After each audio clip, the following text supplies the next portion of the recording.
Hi, everyone. I'm Courtney, and I'm here. Hi, everyone. Welcome to Office Hours. If you're watching on YouTube, you can find out more about us at officehours.global. Our first hour is general discussion about any kind of questions that you have about media production. And our second hour is usually something we want to spend a little bit more time on. And today is kind of a Q&A about 3D. Now, there's a couple of us that have done a fair bit of 3D, and we'll have a little discussion about it, about ways to get started and the basics that you want to be thinking about. If you have questions, go ahead and throw those in. So if you're always wondering, like, how should I get started? Or what does this mean? Or what is a vertice? Or what is a keyframe? Or any of those things, go ahead and throw those in, and we will answer them and talk through them. And so that's for the second hour there. And for the first hour, we're going to go ahead and jump into the questions. A reminder that you can ask questions inside of Mukana, or you can ask them using askofficehours.global. It's a little QR code right there. So askofficehours.global, you can go there and ask the questions any time of the day.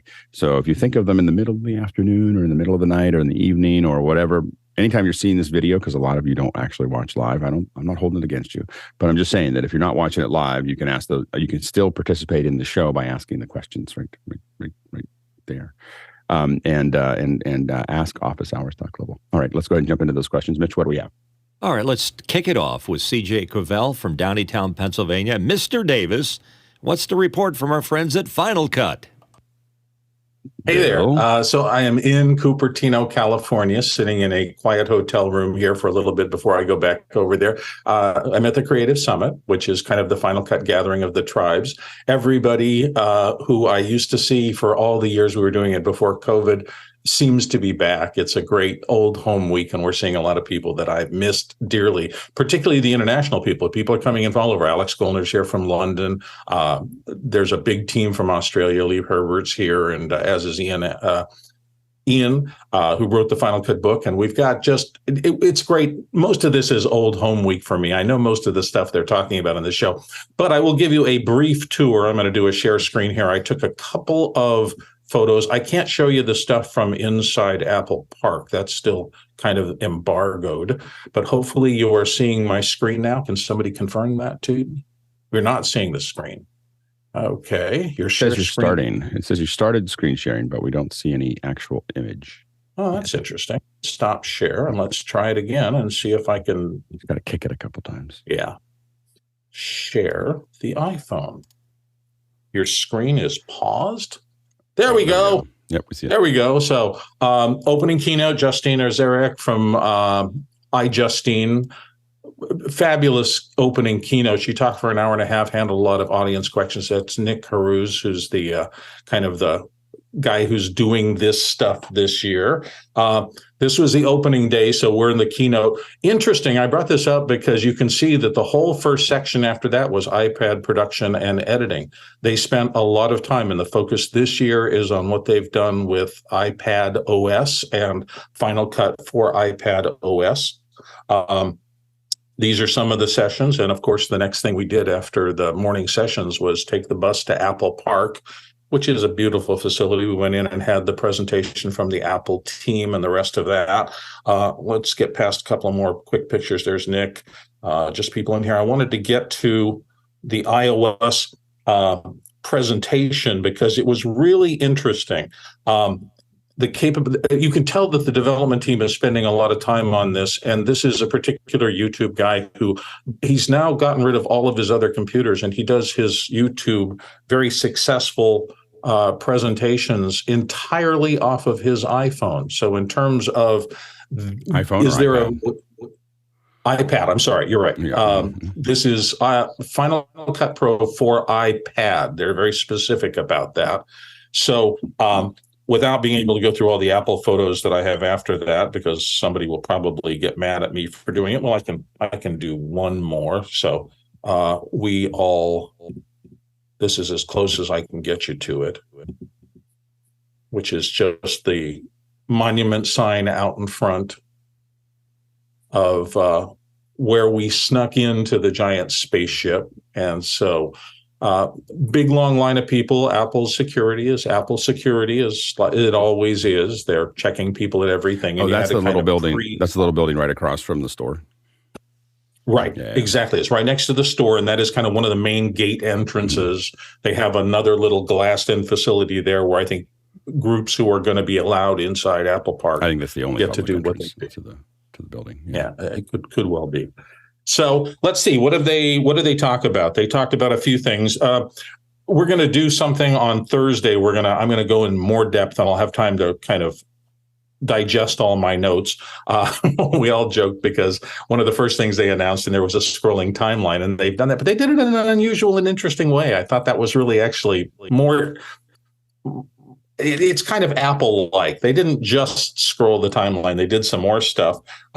Collapse to connected clips too is a thing. If you're a Final Cut editor, you understand what that means, but it's one of those things where I was sitting there thinking, that's why they didn't do it immediately. They really wanted to think about it. I know it's taken a lot of time to get there, but in Final Cut parlance, you can do a connected clip, which is an attached kind of secondary storyline on top of your first storyline. And one of the things they brought up that I never considered is we have these things in Final Cut called gap clips. It represents kind of like what on an old traditional timeline a just blank space was. And yet it is a thing. And when you think about it, if you have a connected storyline on top of your main storyline and you want to collapse it down to essentially flatten your timeline, the question is, what happens to those gap clips? Because they're not really black. And so they had to think that through. So they figured out a way to collapse that without having the gap clips affect what's beneath it. And so it's just these little tiny interface touches that their engineers put a lot of time into figuring out how will people want to use this feature, and not just say, okay, the easiest thing is just collapse it and all of your gaps in your secondary storyline will become gaps in your primary storyline, which is not what most people want. Can you work around it? Yeah, but it's that kind of detail that we were hearing about. Object tracking and a bunch of other stuff has migrated into Final Cut. So we'll talk about everything, the more in-depth look at the program and the rest of that on the Thursday show. That's great. So nothing groundbreaking for the desktop app, but a lot of work on the iPad app. Yeah, probably the biggest message I took away is that they're very serious about Final Cut for iPad, and it's going to be developed. The feeling I got was that it's going to be developed in parallel with Final Cut, so that people who are mobile areas, they talked a lot about social influencers and things like that, having an easy to use rig on the road, and then be able to integrate that into your Final Cut main productions super easily when you get back. So. Yeah, I think that Apple, and I'll let Chris jump in here in a second, but I think that Apple really saw how many influencers were using Final Cut because it was fast. They don't get paid by the hour, and they have stuff that needs to get out, and I think that they're definitely focusing some energy there. Yeah, go ahead, Chris. Alec, Bill, you mentioned the tracker. The tracker's been around for a year and a half. They said it's an enhanced tracker. Can you elaborate on what the enhancements are? Yeah, and unfortunately, I was deep in a conversation, whispered conversation to the audience but they have improved some of how it works. I will study up on that and make sure that I have a full report for you on Thursday. And you mentioned the gap clips. Were you, at one point, I thought you were talking about the gap clips in the primary storyline, the track one, if you will. And then I heard you say something about the gap clips in the secondary storyline. Yeah, that was interesting. The other Bill Davis, who was on the team. It's very confusing because you guys are not related. We're not. I kid you not. For years, I thought, up until fairly recently, I thought that the two of them were related. And suddenly I realized, like, how do you have two people? Both brothers named Daryl? Like no, Bill I thought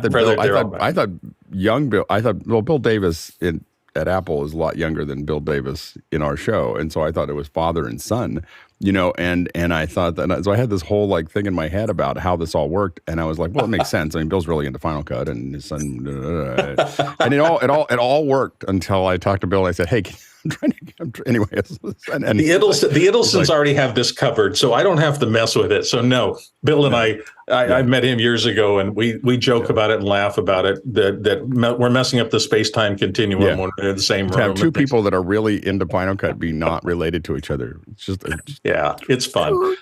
Anyway, in terms of the gap clip thing, Krista, let me just answer it. That was really interesting. I guess it took a lot of engineering thinking about in the magnetic timeline world to take a secondary storyline that has gap clips and push it down into a primary storyline that potentially also has gap clips. So you can imagine the kind of logic conundrum of that. And what they ended up doing is they make it so they coded it so that if you have gaps in a secondary and you push it, only the clips get pushed into the primary. So you don't get unwanted gaps in the primary. And this collapse trick, excuse me, is that something that can be uncollapsed as well? Yeah, it was real interesting. Yes. And it has also lots of impacts on audio, because you can think that there'll be audio in both of those. So imagine rolls and a whole bunch of things like that that could theoretically be impacted by the editor's intent to merge things. So yes, it's an interesting thing. And how is this different than, you know what? I don't Thursday. want to go too deep. Yeah. We have plenty of time on Thursday. We'll talk about it. Next question. Thanks. Wait, before we go to that, I just want to remind everybody, Thursday, Bill is going to be talking about it and really breaking it all down for us. And this is just kind of an informal, like telling us what he saw. So Thursday, we'll break it all down and have your questions. So watch what other things that are coming out. This is happening yesterday and today. And then on Thursday, Bill will join us and give us a full report in the second hour of what is a little bit of a preview. So thanks, Bill, so much for taking a little bit of time with us. No problem. I'm going to the show. I'll see you guys later. Have fun. Bye. All right, next question. All right, thank you, Bill. Next question in from David Brady in New York, New York. Wine, crossover, parallels, or fusion? What's the panel's favorite way of running Windows apps on Apple Silicon? Courtney? Well, I can't speak to running Windows apps on Apple Silicon, but I did run Windows apps for years on the Intel version of the Macs, and they worked quite well. I used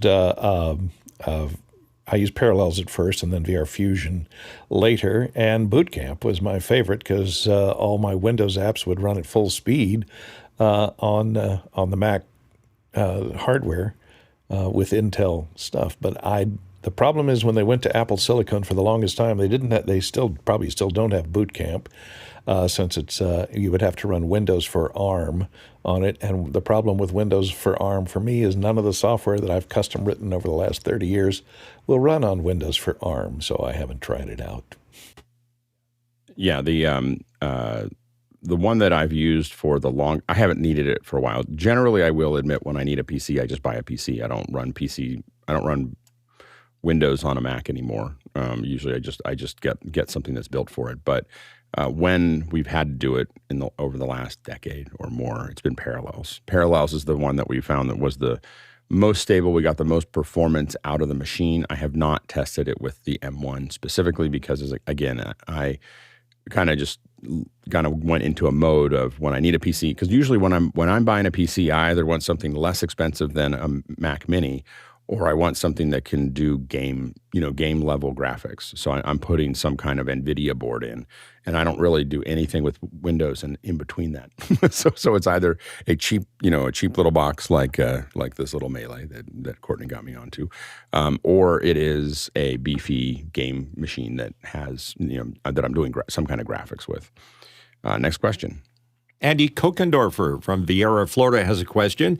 I have an OWC T3 dock that is no longer connecting to my M2 MacBook Pro on any port after repeated power outages last night. Any way to restore it, or is it dead? Before I decided it was dead or not, I mean, when you have that kind of issue, there's not really a lot of ways to de-exit other than to call OWC. So I would tell them what happened and walk through it, and they'll tell you whether, if you had repeated, the first thing to do with power outages is to unplug everything, from the wall. Like if you're having lightning, I'm assuming that you had power outages that were connected to lightning, get things off the wall, because that's what it's most likely. If it's not coming up, it's the power supply. Power supply got too much irregular voltage, and now it's not working. And that's where we see that kind of failure the most often. Go ahead, Courtney. Yeah, if that's the dock, if I remember correctly, where power goes through it, you plug your wall wart into the dock, and then the dock into the Mac. So it sends power through the dock into the Mac and charges the Mac through the dock. It could have blown the small chip that controls power and handshaking inside the dock when the power supply went out. That could be the OWC. If your power supply works correctly directly into the Mac and charges it without the dock in the way, then you know your power supply is still good, and your input, your USB-C port in the Mac has not been blown. So try that first, and then if that works, but it doesn't work when running it through the T3 dock, then it's probably the dock. Good, Chris.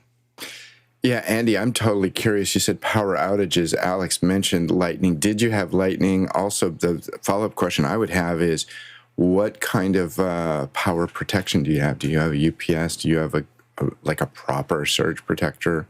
I know, we don't have the same sort of thunderstorms like in many parts of the country. So, I know, for example, like right now, I'm just plugged into the wall. I don't have anything I should. It's down at the garage. I have to go get it and set it up. Maybe I'll do that after the show today. But I'd be curious what kind of protection you had that maybe didn't do its job.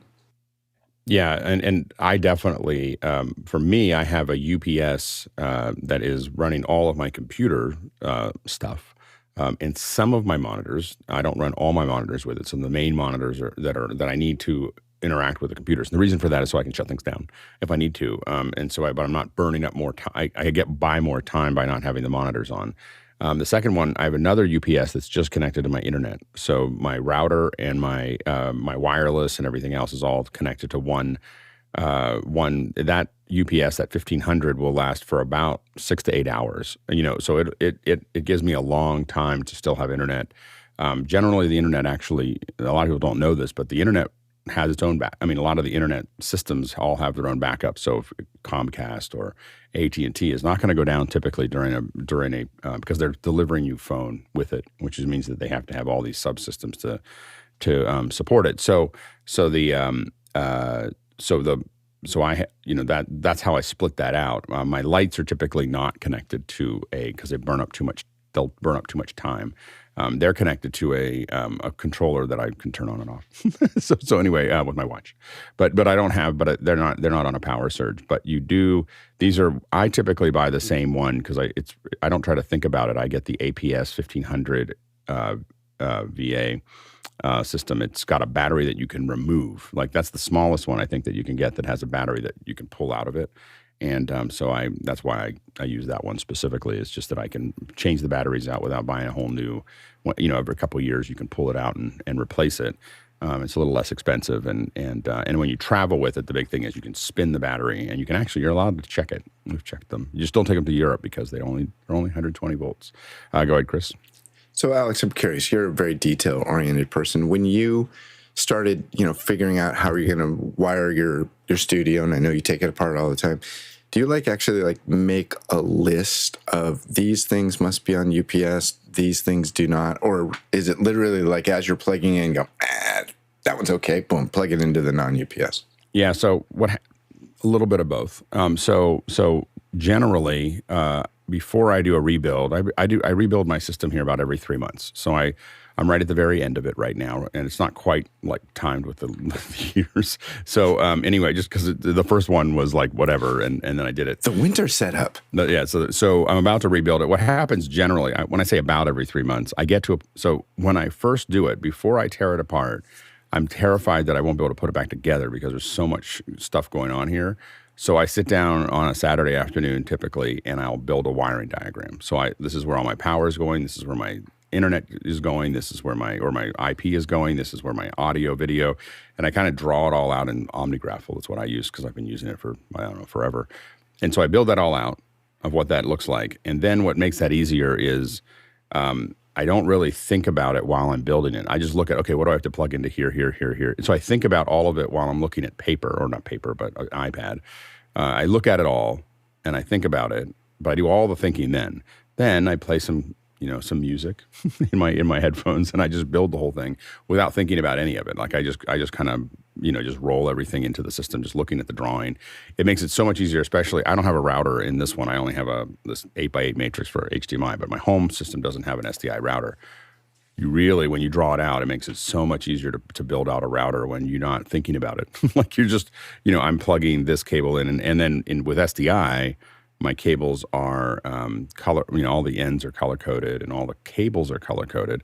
So between the two, I've got a lot of options to, so then I just go, I'm taking the blue, gray cable and the red, whatever, and I'm plugging them all in. And so it's all pretty mechanical at that point. But then what happens is that over the next couple months, I keep on adding things and testing things, and I add things like this little board to it and everything else, and it becomes it starts off so clean and so nice, and then it just turns into this hive of cables that are just like running, because I pulled this one out and I put that one in, and I've been, so it's time. It's time for my system right now to get rebuilt, and then it'll just happen again. And that's okay. Like what I don't want to do is have it like I can't change anything, because that's what I did. Like I like you want to refresh it, but I like being able to just kind of just grab things as needed. Next question. Next one in from Eduardo Augustine at Panama City, Panama. Eduardo asks, my FlyKits brain is a Mac Mini Intel i5 2014 with Mac OS Catalina. Considering upgrading to Mac OS Monterey, would it affect my workflow? A10 Mini Extreme ISO, Wacom 1, I guess, OBS, and Companion. Yeah, so the big change there was the jump from Mojave to Catalina. I believe Catalina was after Mojave, if I remember correctly.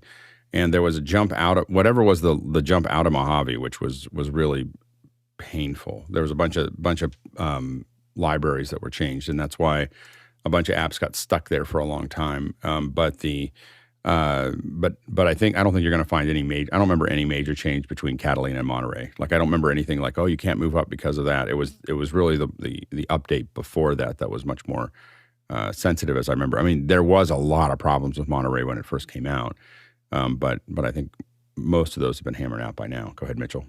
Yeah, biggest problem I had with that, and I still have it on my cheese grater, was going to metal.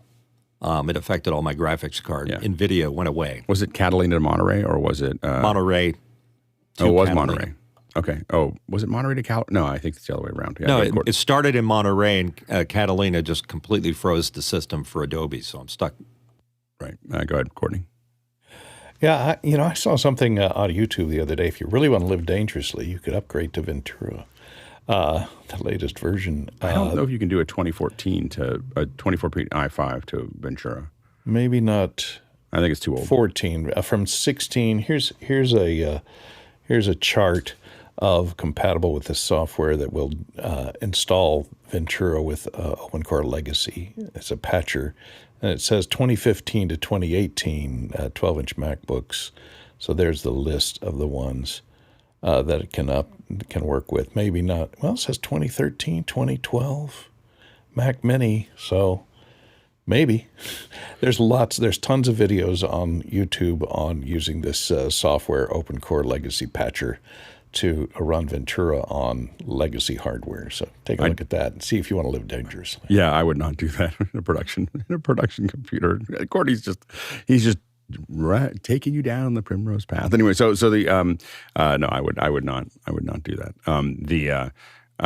So the big shift that we had the most trouble with was going from Mojave to Catalina. As Mitchell said, there might have been some issues between Catalina and Monterey, but I would highly recommend, if you're running an Intel i5 2014, is to think about a way to raise enough money to get the lowest end M1 or M2 or M3, whatever Mac Mini. You will find that it is, I'm going to guess, given on the last data, probably 10 or 20 times faster. Like not like a little faster, but it's an entirely different world. From 2014, it's an entirely different world. I still have 2014 machines that I'm using, but they are like showing web pages. Like they're barely doing anything at this point. So I would really think about it if you're using it in production, to think about trying to figure that out. I know that might not be an option for you, but it's really, it's a dramatic difference. Go ahead, Mitchell. Surprisingly, even with using Catalina on my cheese grater, I can still edit in Premiere Pro just fine. Yeah. Go ahead, Chris. Alex, I want to compliment you. That was very well done what you just did there. You encouraged Eduardo to get a new computer with the least amount of guilt and shame I've ever seen you do. It was polite.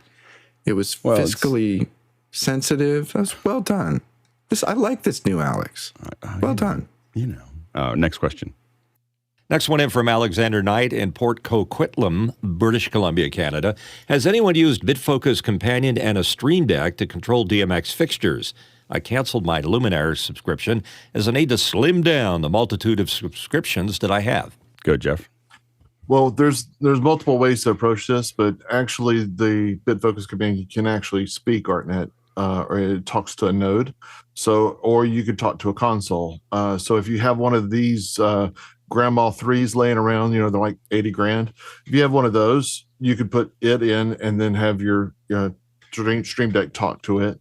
Then the other option, if you wanted to go a little bit cheaper than 80 grand, is you could do a DMX King or an Intech or any of these other art nodes that are ArtNet, and it's just a node that just sits on the network and spits out DMX, and then you just have to link it between BitFocus and that. I've used QLab to do the same thing, sending out, and then I used the BitFocus Companion to call QLab queues. So there's a bunch of different ways.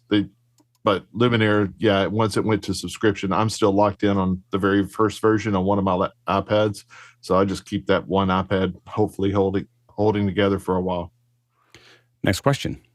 Next one in from Guy Cochran in Seattle.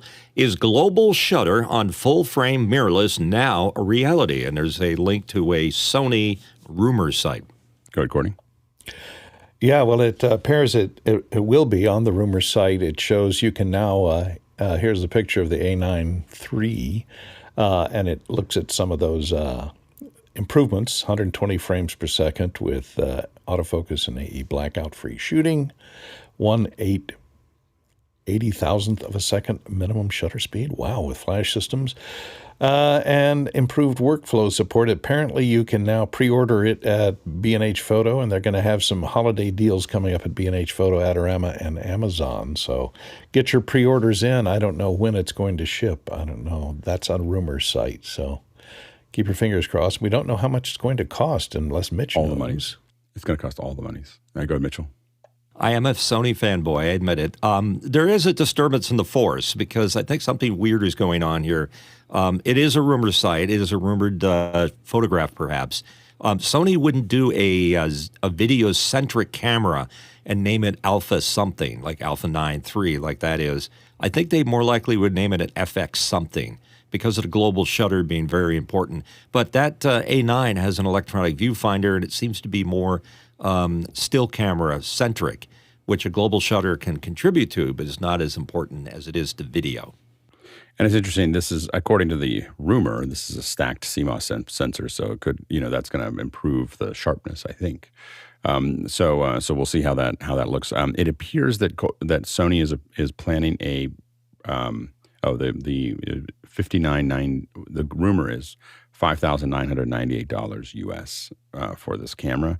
And so, but it is, I think that the FX series, other than the FX3, is really looking at a form factor of, I'm a film camera, I'm a little box, and I think that the A7s oftentimes are right. You can still use this as a camera, really. So what's interesting is that there's this split that you see because some of the other alpha cameras are 60 megapixels or 61 megapixels or 62 megapixels.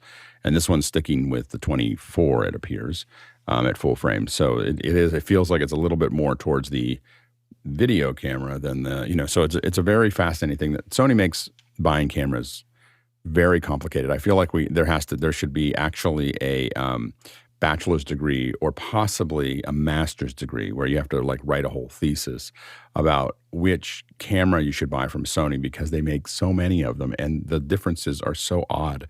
It's just not, it's like the most odd. I love Sony. I'm using a Sony camera. I've used Sony cameras for a long time. So I'm not saying that but it's very complicated to figure out which camera to get and why, because they just build them and they all intermingle them. It's not connected by price. It's not connected by size or form factor. It's all just all over the place. Anyway, go ahead, Mitchell. Yeah, I agree with you. I mean, if you don't like the Sony camera you have today, chances are in a few months there'll be a different model. And it'll be I'm slightly thinking different, and it'll have some of the features you can't wait for, but it'll take away other features that you were using every day. I think what it is, it's an FX3 with a global shutter in it. It does look like it's a bit like that. So anyway, it's going to be really interesting to see. Again, the rumor is, I believe that the announcement is happening right after our show. So I think the announcement is supposed to the event, or whatever they're going to do, or the video that they're going to release on live is I think supposed to happen at 9 a.m. Pacific Standard Time. Go ahead, Courtney. And I wouldn't trust the pictures we showed because I found this one. It looks kind of like a PlayStation controller mock-up. So, yeah, I don't think it's going to look like that. But hey, you can dream, can't you? They can walk into position like it's a new AI. Next question. Next question from Andre Dole in Berlin. I've got an upcoming digital event with a very tight budget for an internet access. I'd like to get a backup to my fiber line. What's a good device to rent or buy for getting dual WAN? As backup, I have a Starlink and an LTE router handy. Thoughts? I'll go ahead, Jeff. Our go-to right now is, without a doubt, the Max BR2 from Peplink. It's got 2 WAN inputs, or you could actually add virtual inputs. It could be more. They have a profile for using with Starlink now, so our Starlinks plug into it, and you can actually eliminate that silly little white box that's in the middle of all your production from Starlink. So you can bypass that directly with the right little adapters and a couple power boxes that you have to buy. But we did that, and it's been really amazing. It's with 2 of the Starlinks, you can use the Speed Fusion and actually give you some real redundancy, but it's still not the same as if you really have something that counts. And when I say it counts, you're getting paid for it, and you really need to have a reliable source of internet. If it's not just internet, you're streaming out, just go LiveView, AviWest, Haivision, something that TVU, something that has truly bonding just the video signal and sending that out, instead of trying to build a redundant. Now, if you're ingesting stuff, like if you're using Zoom to come back to do remote people, that's a little bit different. You do need just general internet at that point. But if you need to get a reliable signal, then my first step is LiveView, without a doubt. Yeah, 100%. Next question. And the previous question was a QR code question, as is this one from Joe Phillips in Murphy, North Carolina. I need a budget-conscious inline 4K 30 HDMI capture device to feed 1080p 60 USB 3.0 into an M1 MacBook Pro. It will be used to capture a PC monitor for supersourcing into Zoom. Go ahead, Mitchell. I'm hoping that someday I'll be able to take this Condor Blue out of its bag. It is still totally sealed, and I don't think it's 4K, but give me a reason to get this out of here. I have one right here. Is this the one you have in your bag? It's out of the bag. Yeah. I use this one. What I'm primarily using this one for actually is HDMI into my iPad. So that's because it works quite nicely for that. Go ahead, Jeff. Magewell would be my go-to. There's budget conscious, and then there's I want it to work. So Magewell is where I would start. Yeah, I would definitely. I don't trust the color on this guy. So that's the issue that I have with it. I think it's crushing blacks the same way that other things are crushing blacks.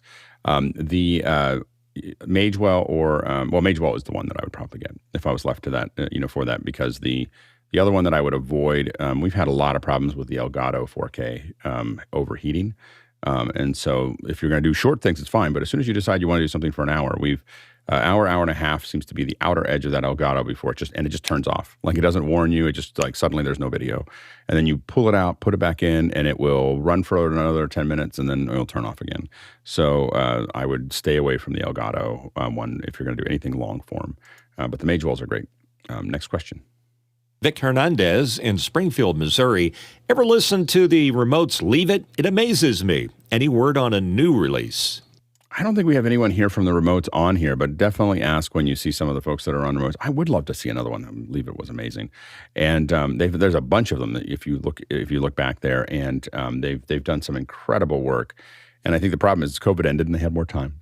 They went back to it, and building those songs is amazing. It's also an amazing amount of work. And I know they have other ones that are kind of in the hopper, but I don't know where they are in production. So stay tuned. We'll see if we can get an update for you. Quick reminder, of course, that you can ask questions throughout the hour.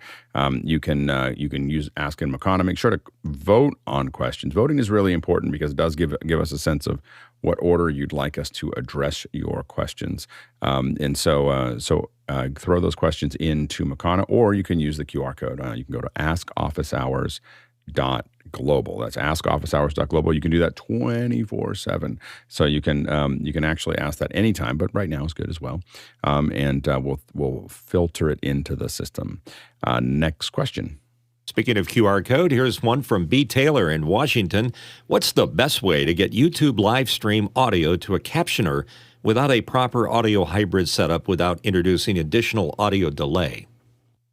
So if you're trying to, okay, so I'm assuming that what you're asking for is you want to caption into YouTube. Now, do they still support the HTTP input? I actually don't know if they do or not. There was an HTTP input that did that. What we did in mass was using things like Zoom or Skype to send them the audio back. Now, there's a couple different ways to do it. If you're using hardware, so if you have an EEG 492, for instance, or 491, what you can do is there's a thing called iCap. And so anybody who's just about anybody who's in a capture will understand what iCap is. And what happens is when they attach to iCap on their end, they hear the audio as it hits your EEG 492 or 491 these are caption encoders. So what they do is they take the raw video signal that you're working with, and they run it into they add captioning to line 21, the VANC data. They add that and then that goes out, and that will go to your encoder. And if your encoder will manage that, basically it will stream into YouTube. YouTube knows what to do with it, with that data, and it shows up on the bottom of the screen. There are a couple idiosyncrasies to know about that. One is that the captioner decides where the text can appear in a couple different places. The captioner setup affects that. So you have to be kind of careful of that. It doesn't always end up at the bottom. But the other thing is that what happens is that you take that, the captioner gets into iCap, they sit there and they can hear the audio they type. It goes back into the encoder automatically over the internet and is attached to that line 21 VANC data and goes out to YouTube. That is the most standard way to do it. Now, there's other ways to do it where you have pass-throughs. AI Media, who bought EEG, has a pass-through where you're streaming your RTMP through AI Media, and then they have captioners, and those captioners are using they could be using a stenographer setup, which is what the EEG is used to, or they do something called respeaking, which is respeaking is the training time is a lot less on a respeak. So they have a lot more respeakers. And so what respeaking does is someone's literally listening to your show and then saying it again, but clearly in a controlled environment with a good microphone. And the AI then is able to turn that back in. And then finally, there's AI, and there's a couple different EEG/AI Media have their own AI solutions. So that iCap, for instance, that I just talked about, that can be attached to a person typing away, can also be attached to an AI. Lexi is the AI system that EEG uses, and so you can use that in hardware. You can pass your RTMP through them to do that, and then again, I haven't done the original way to do this with YouTube was an HTTP input. So what you would do is there are two major encoders that are used by stenographers. One's called ProCap, and the other one's called Eclipse. And you can point them towards something called stream text, and stream text will take it, and we use that a lot for CART. CART is we put it up on the screens that are there, but you can point that towards an HTTP input from YouTube, and YouTube will take the HTTP input and put it in as captions. The cool thing about that is that you can. If you have two different captioners, they can hand off because they just have the same. And one just stops typing, and the other one starts typing. If they both type at the same time, you'll end up with a medical event being jammed into your political event, and watching captions about heart problems appearing in a political event is not good. So anyway, those are some of the idiosyncrasies with the captions. And a lot of times these are, a lot of the AI stuff's starting to kind of pick up. But that's the, especially if you're doing an audio hybrid, if what you mean is hybrid, both in the room and out of the room, the thing to think about is how you might use Stream Text to deliver to both YouTube as HTTP or into that, and also into CART. There are other pieces of hardware that will do the CART stuff from EEG as well, which we've used, and they're nice because you can figure out where you want to put them and all these other things. Anyway, so I think I over answered that question very effectively. So anyway, but yes, I have had to spend a lot of time working on that. Next question. Next question coming to us from Douglas Carmichael. I saw a video of a Nashville vocal session where the singers only had one side of their headphones on their ears. What's going on? Go ahead, Jeff. It's as simple as question is they want to hear people out of the other ear.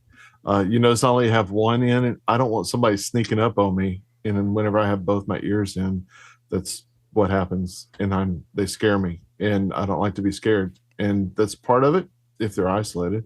But really in singers, it's all about hearing the other singers. They don't trust their audio mix, so they don't trust the monitor guy to give them what they're supposed to be hearing. So it's really a trust issue. So the artists themselves don't trust the monitor guy.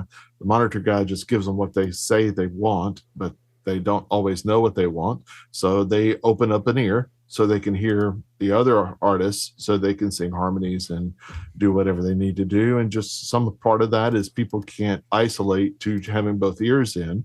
And so they have a problem with that in spatial awareness. And so they basically pull an ear out. It happens all the time. Go ahead, Mitchell.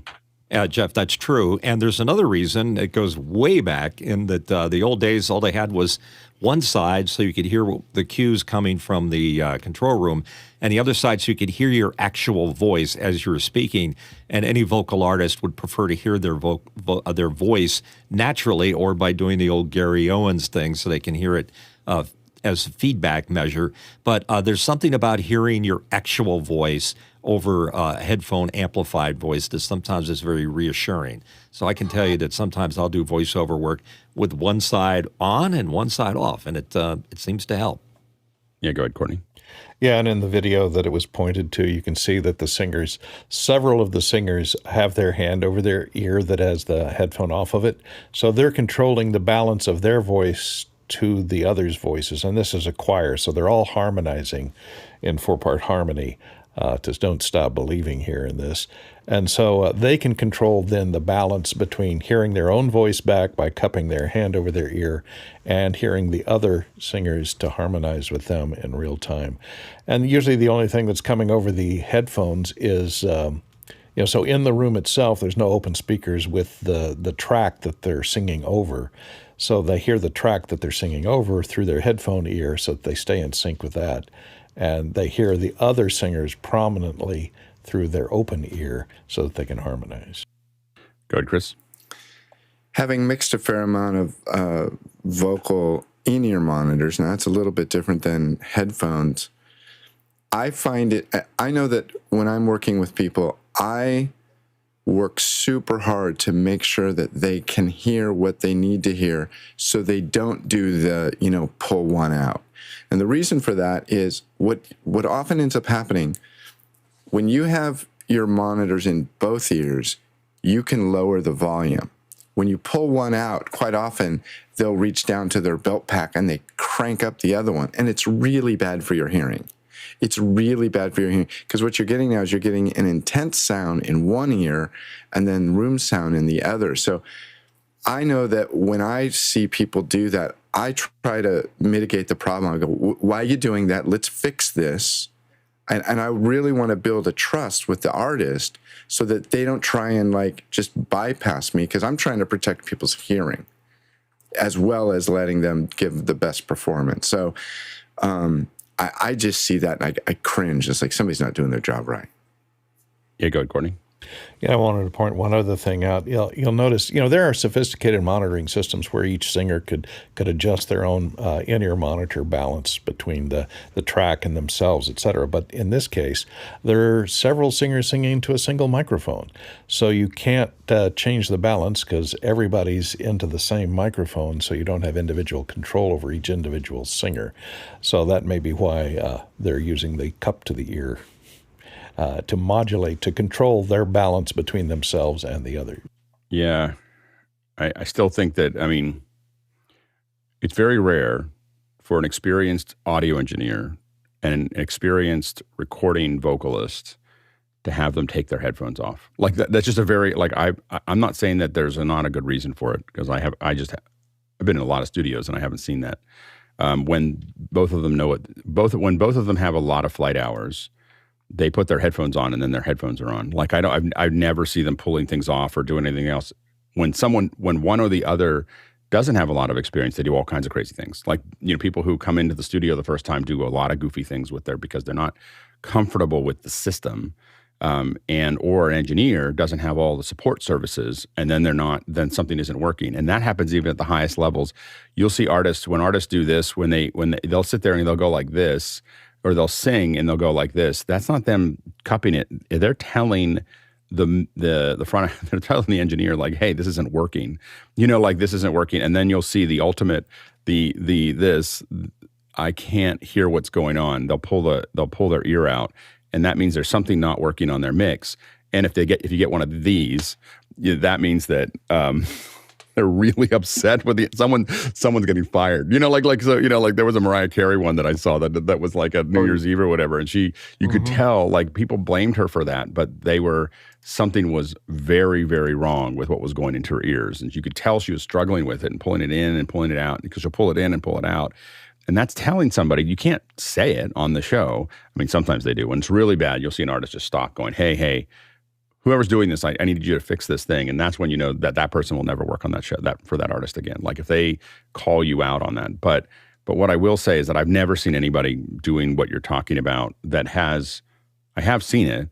I just haven't seen it where the engineers, you had a really, really good engineer that understood how to build the mix for them, and you had an experienced person that's in it all the time. I don't see session artists doing that. Go ahead, Jeff.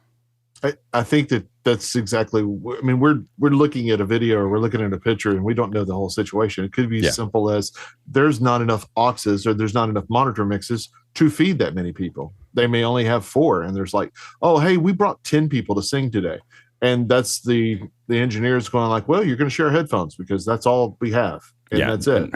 It's hard to say off of just a picture. I will say, it is like, it's probably one of the most underrated things is specifically the in-ear monitor, the foldbacks, like the in-ear monitor mixing is so important. Yeah.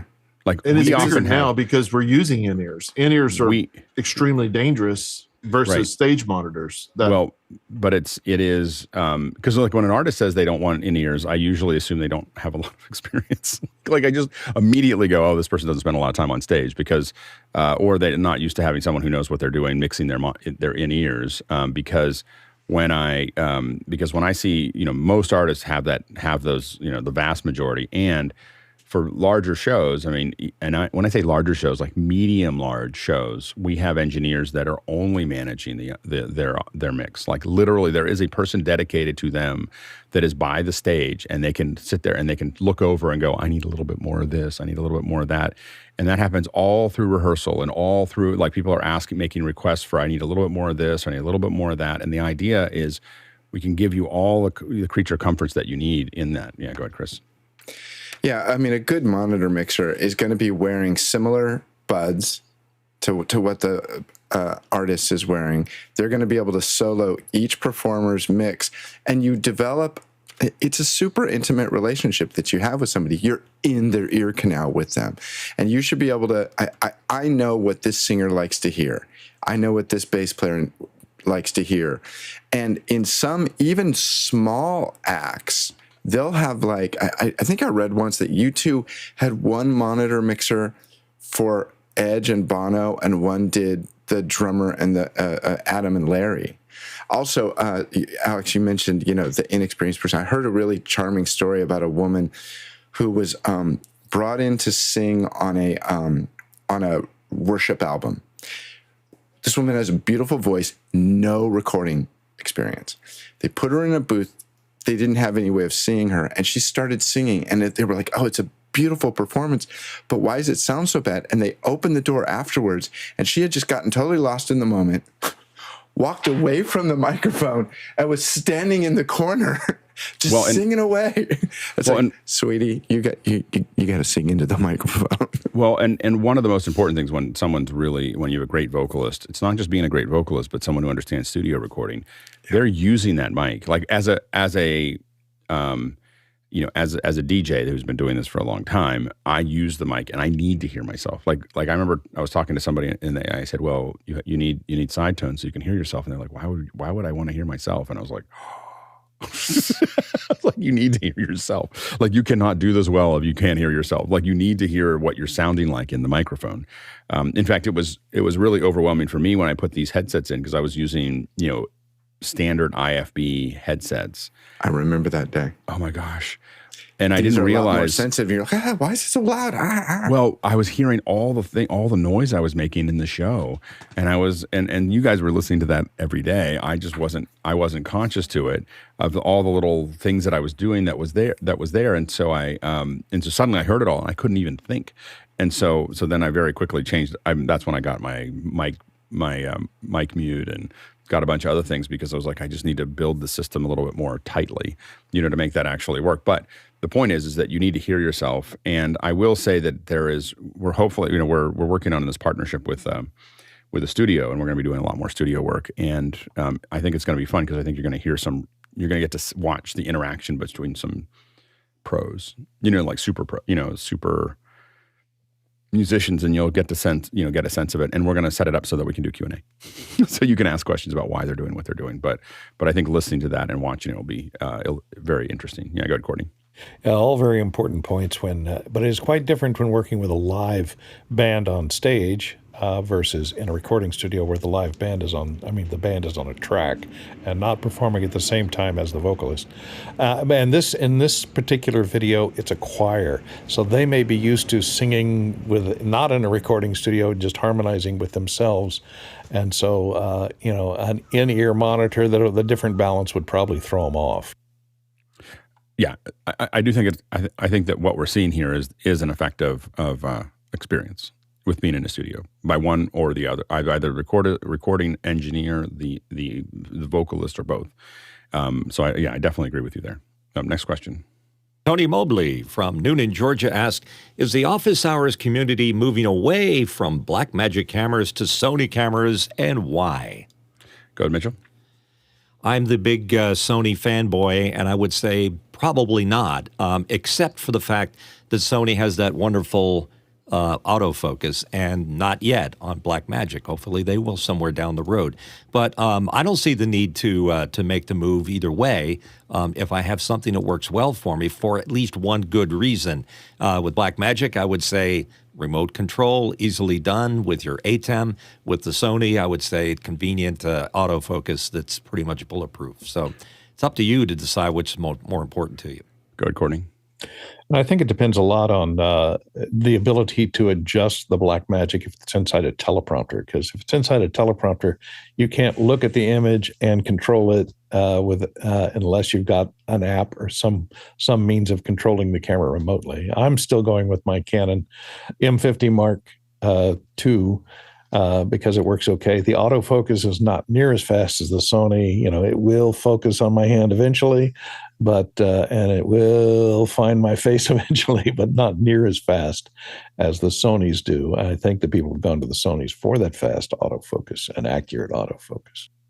Yeah, I still do a lot of production with Blackmagic cameras. So I've got, Ona knows we've got a couple 12Ks and a bunch of 6Ks, and we still do a lot. And when we're doing live multi-camera, for a lot of things that we use it for a lot of our larger gigs, I will say that we've moved to Sony's for a variety of reasons. The number one is that the FR7 is a full frame sensor. It looks amazing, and it's really, really powerful. Like it is, the FR7 is what had us move a lot of our stuff from Blackmagic in production to, and it's a mixture of a full frame sensor with great autofocus mixed with a PTZ that's actually working fairly well. There's some drawbacks. We need longer lenses on them and a bunch of other things, and the controls aren't as good.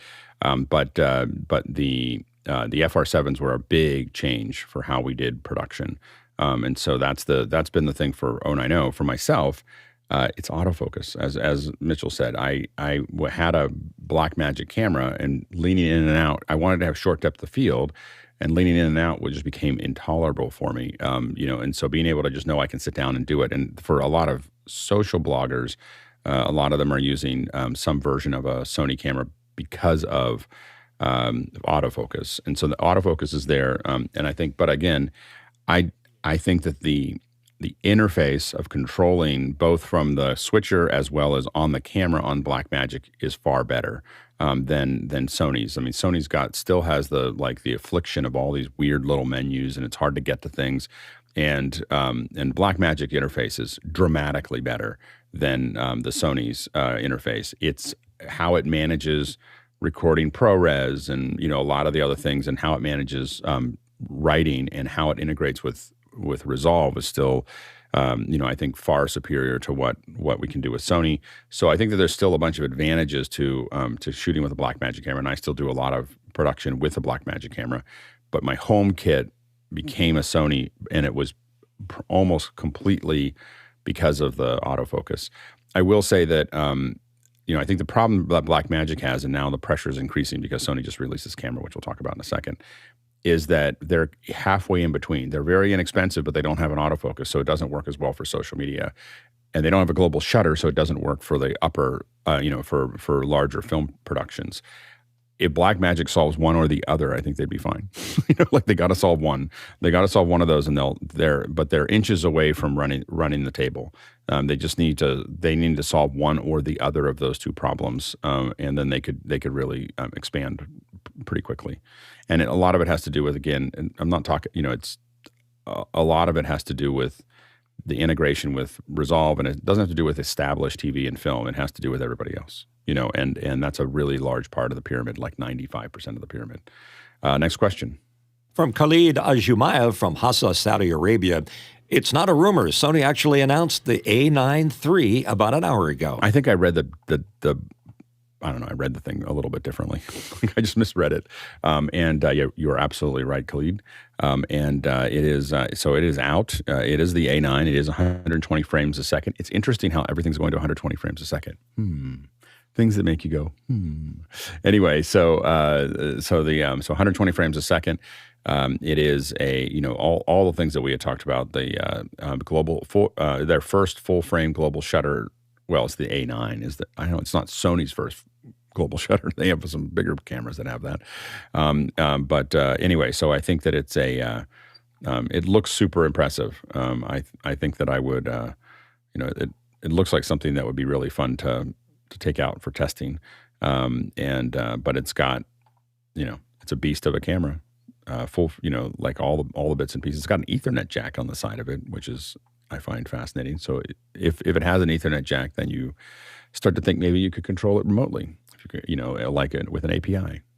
Electronic viewfinder too. Yeah. So anyway, $6,000, $59.99 or $98, and it's still not going to arrive until next spring. So if you're trying to pull out your credit card right now or get an end of the year sale, not going to happen. So you still got some wait, but we should be able to review it. I'm sure we'll see it at NAB. That's probably their target. Next question. Next one in from Messier Lavassier from Leipzig, Delaware. And it's a QR code question. How are you using AI to adjust scripts in theater to the show? Maybe changing locale or historical context, et cetera, et cetera. How has this been affected by the recent strikes at the artist world and the questions raised from there? Yeah, so this was from yesterday, but I do want to kind of address it anyway. The writers actually want to have access to the AI, and I don't know exactly where it all landed with the strike, but the whole push back and forth where the writers were like, we don't want you to replace us with it, but we still want to use it. So we still, because it's really useful. There is so much you can do with having AI. When you're trying to think about things like how would a person from a military background or from an aircraft background or from this kind of background say something, a large language model may do that better than a writer that doesn't have life experience in that area. And so the ability to work on dialogue, it might mean that we have better dialogue in some of those areas than we had in the past, or really brainstorming and thinking about it. And so when I talk to writers, a lot of them are talking about that.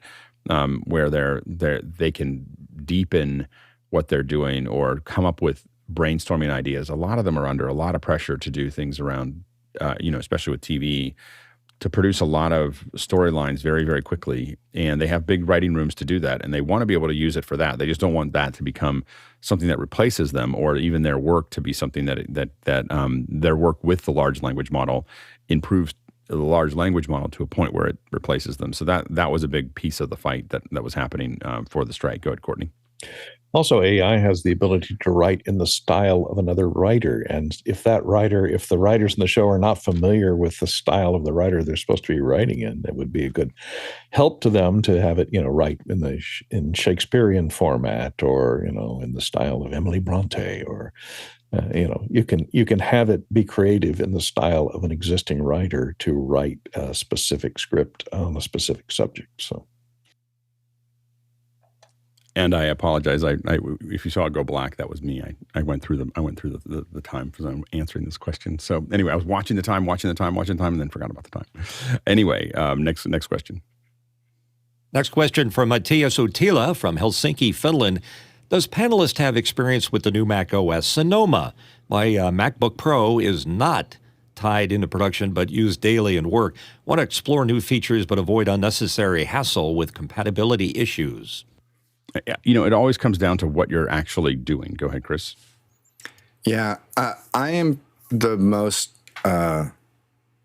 risk friendly person probably on the panel. I typically day one, upgrade, do it. I make money with my machines all the time.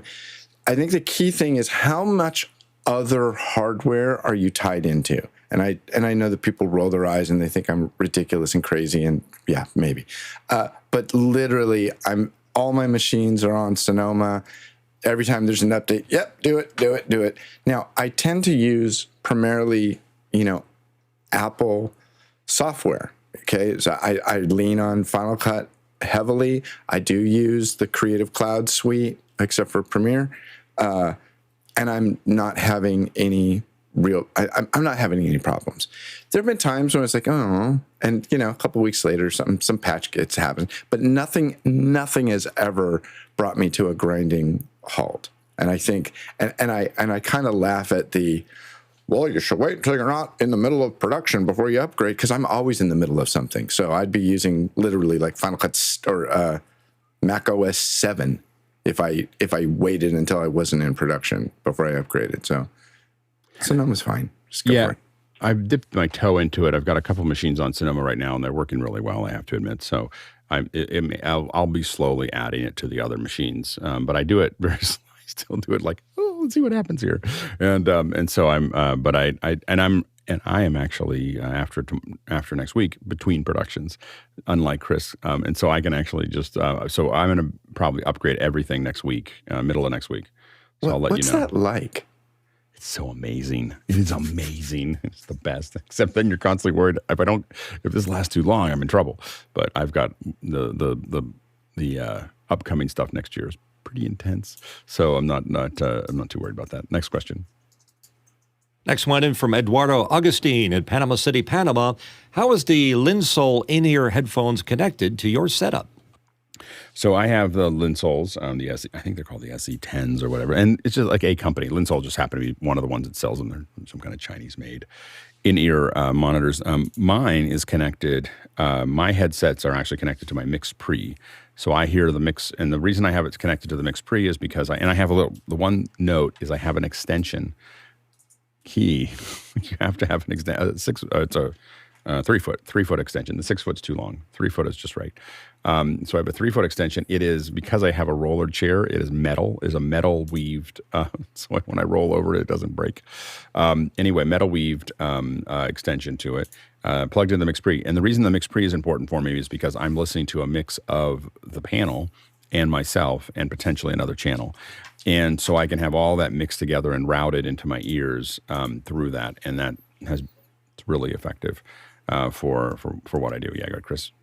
Yeah, I'm doing the same thing. And we're going to talk about this more. We're going to finish the discussion that we had last week about my audio routing nightmare. And part of part of the reason why the headphones are plugged right into the Mix Pre is you need to be able to listen to yourself with zero latency. And so when my headphones are plugged into the same device that the Mic Pre is, and I'm listening directly to it, I'm listening to myself differently than you're listening to to me. And as a matter of fact, just since Alex, we did that thing, I had a friend of mine watch it, and he goes, "Yeah, your sync is way out." I was like, "Oh, sorry." And I don't know, you don't normally say that. I don't know if you're just being kind or if it was just off last week. But I have since put an audio hijack delay. I'm currently we're about 80 milliseconds. See, I was doing this in the pre-show here. Ready? Your opinion? It's fine on my end. Awesome. I can't tell, like the way I see program, I can't tell. Like I can't tell until I look back on it. It is something that we have to.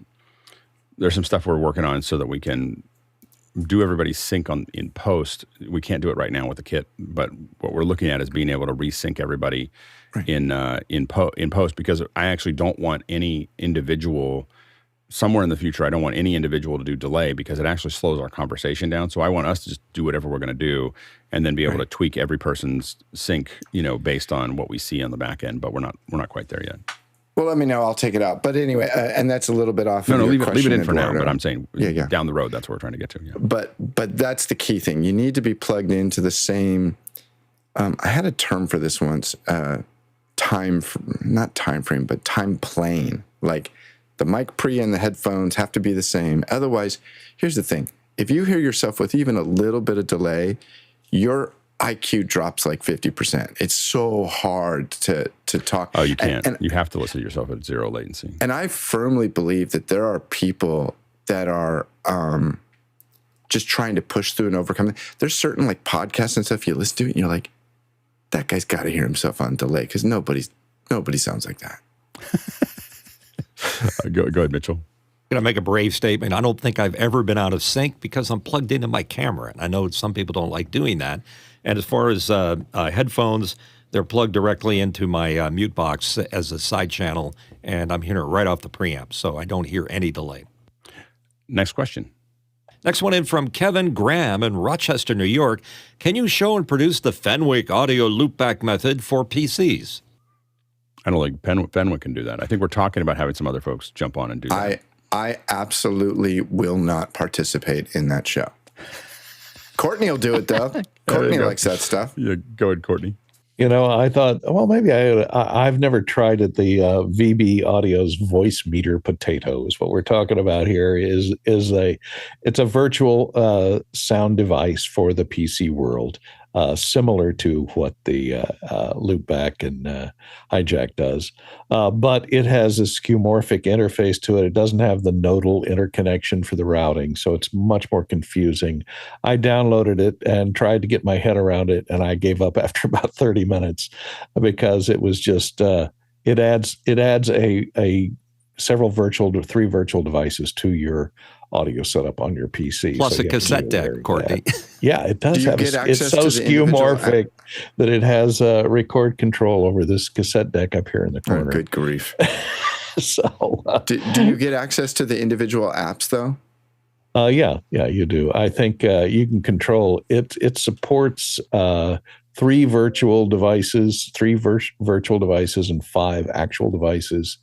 So that can be software or hardware inputs, and you have full control. It's just like a sound mix. It's like Sound Panel, or what was that software, Sound Desk, that we reviewed the other day.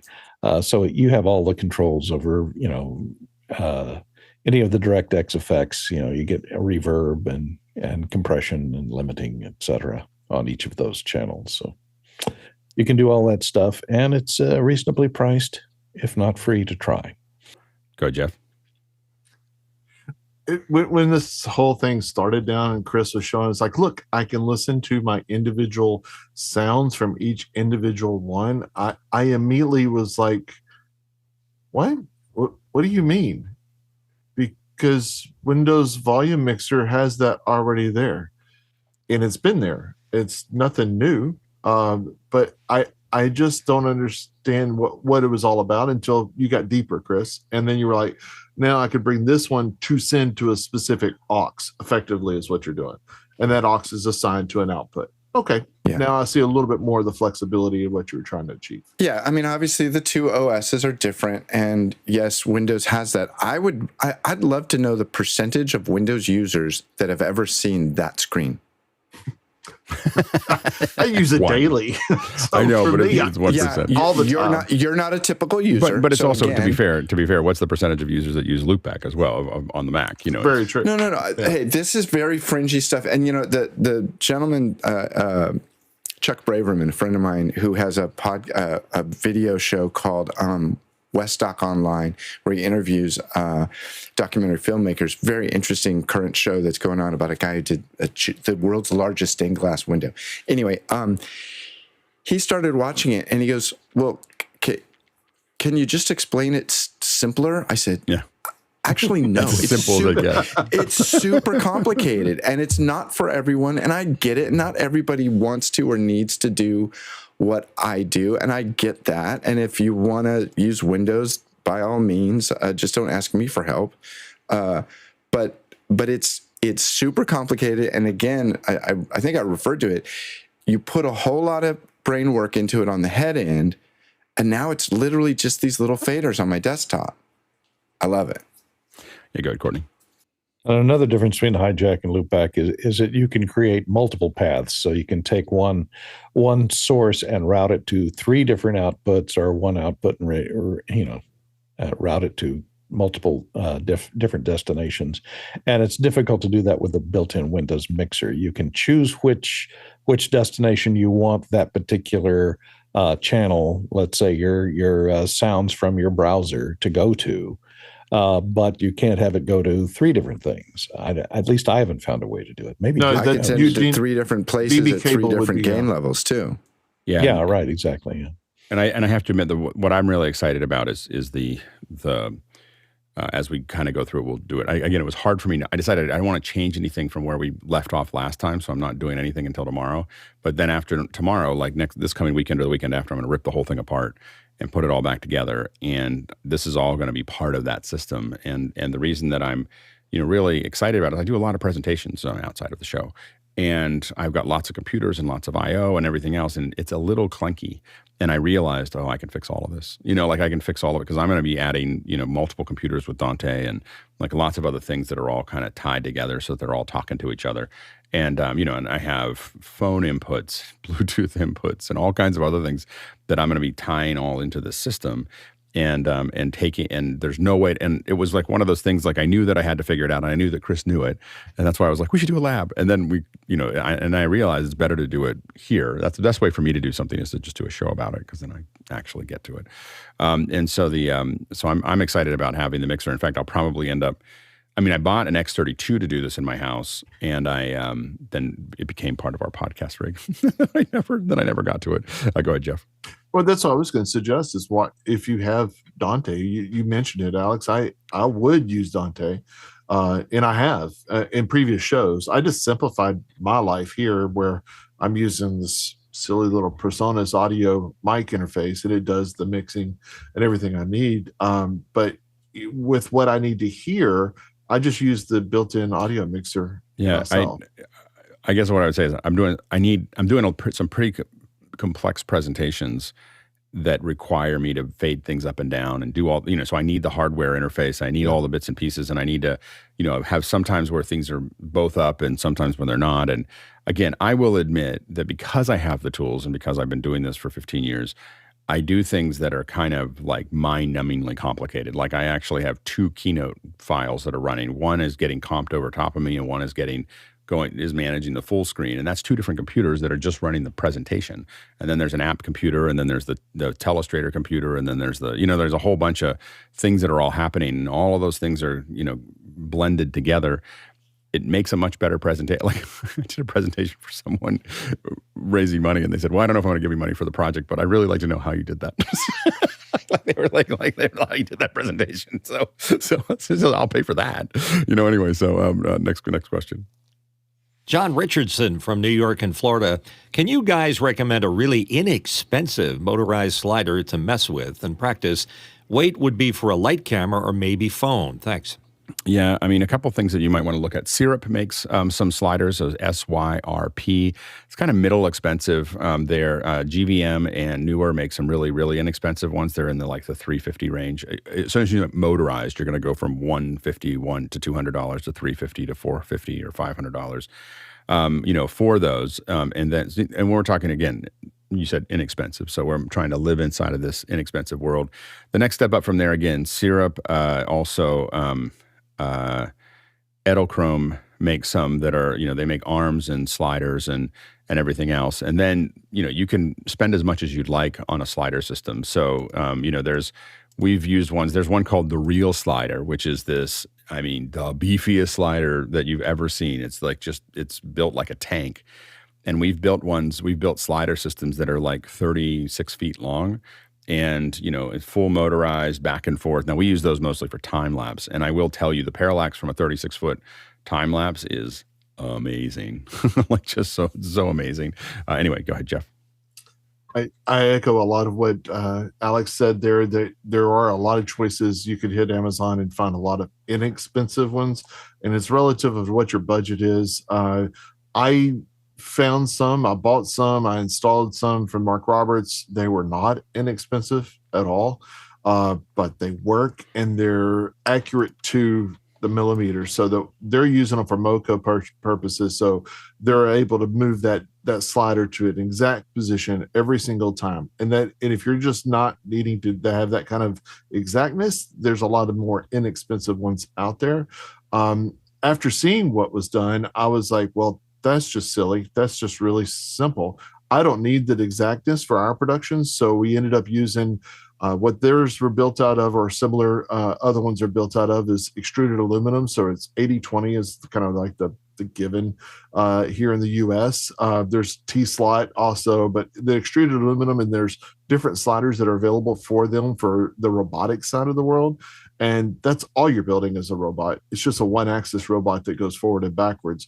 And then getting YouTube, and you go down this rabbit hole, and everybody's done everything you can think of that's you want to do. So they will show you how to build a PCB if you need to go that deep into it, or you can buy a simple motor controller once you have the slider set up. A motor controller, one of the best ones is Kessler. They have just a simple, really easy to use, and it's not just a forward and backwards type thing. You can set in waypoints, you can set in endpoints, and I love talking sliders because it was just a fun project. I have 2 sticks of 20 foot that we still are using, so we could do a 40-foot long slider, combining those together, and it's a fun project if you have space for it. It's a lot of fun. Good, Mitchell. Yeah, if I were to misread your question as expensive motorized sliders, I would agree with Jeff. The Kessler is great. They're well built. just unbelievably well built. No, I'm just talking the motor. I'm just talking the motor system. I'm not talking about their whole ecosystem is marvelous. Yeah. Kessler makes a lot. They have a lot of great things. We've used the Kessler cranes a lot, so that they're good. Next question. Next one from Matthias Utila from Helsinki, Finland. Building a kit to be sent to presenters, need to connect as webcam and also to record locally. Goal is to have as easy setup to the presenter as possible. ATEM Mini, Mac Mini, or what else to tie it all in. Any ideas to start? Maybe after hours could help. This is a QR question. So we've built a bunch of these kits, and it just depends on how complicated you want to make it. If you're doing a webcam, it's going to be a little easier for them to set up. I do recommend, I'm going to assume that because you said Mac Mini, that you're on the Mac side. The Mac Mini makes a big difference. So a Mac Mini, what we've built into our largest kits are a Blackmagic camera, although at this point, sending it out, if I was recording, I'd probably be tempted to do a Sony because the number one challenge we have online is getting this focus working on the Blackmagic. And so because we're trying to remote control it. Now, what we've done is our large kits have, and again, I'll just give you the far end of it, is a mix pre with noise assist. It is a ATEM that is controlling the camera. And then it is the Blackmagic camera. That way we can shade the camera, or we can get to the camera is really what we're working on, because we can then talk to the camera there, and then also through the Mac Mini, we put the Blackmagic control software on so we can talk directly to the camera. The only thing we can't change is the LUT, which we don't care about because we're recording typically via, we're recording log to the camera so that we can do color correction later. We put that through a teleprompter so that they can see it. And it does take the user about 45 minutes to set that one up. We then, when we want to cut down from there, we're kind of using we used to use the Brios, now we're using the Lynx. So you have a Link with a Mac Mini with a little monitor that can make that work. I will say there is a point where a laptop makes more sense. So a laptop on that little Brukun stand that I've talked about before, you can put that laptop on, and it's a lot easier for them to set up. That's the big thing. What we don't have, which we wish we had, which we ask for I've asked for from different companies every year for 15 years, is a black box that lets us control the preamp. I just want to have and not just the preamp, but the connection to the computer. So I want to be able to have them plug their mic in, and I don't want them to have any dials that they have to deal with. I mean, we just did one with the Mix Pre, and the number one thing is can you turn that dial up and down and blah, blah, blah, when we could just be, that drives us absolutely crazy. So anyway, that's the real thing audio is really the thing that bothers us the most about that. But I will say a Mac Mini, what we do is we put AnyDesk on the Mac Mini as well as remote control and a VPN. The AnyDesk is just so we can get to it. And then once we get to it, we turn the VPN on and then go back to Apple Remote Desktop because it runs a little bit more smoothly. And then, but being able, whatever you're going to do, you need a computer that you're handing to them for a high-end solution. You need a computer that you hand to them that you can control, because trying to tell them what window to open and everything else is kind of a disaster. Go ahead, Mitchell. Sound devices, if you're listening, a black box like Alex described it. You plug the mic in. It's got noise assist in it too, just in case. And wouldn't it be a wonderful thing? They know. They all know. They all know what I want. Go ahead, Jeff. Why couldn't you use a Studio Technologies box or any other Dante preamp box at that point? They have. Can we completely remote control it from the camera? I mean, from the computer? I guess we can. Not from. I mean, I use a Terratech for myself, which are now QSC, but they have. It's not an infinite gain structure whenever you go to slide the preamp, but you have the ability to do what you're asking.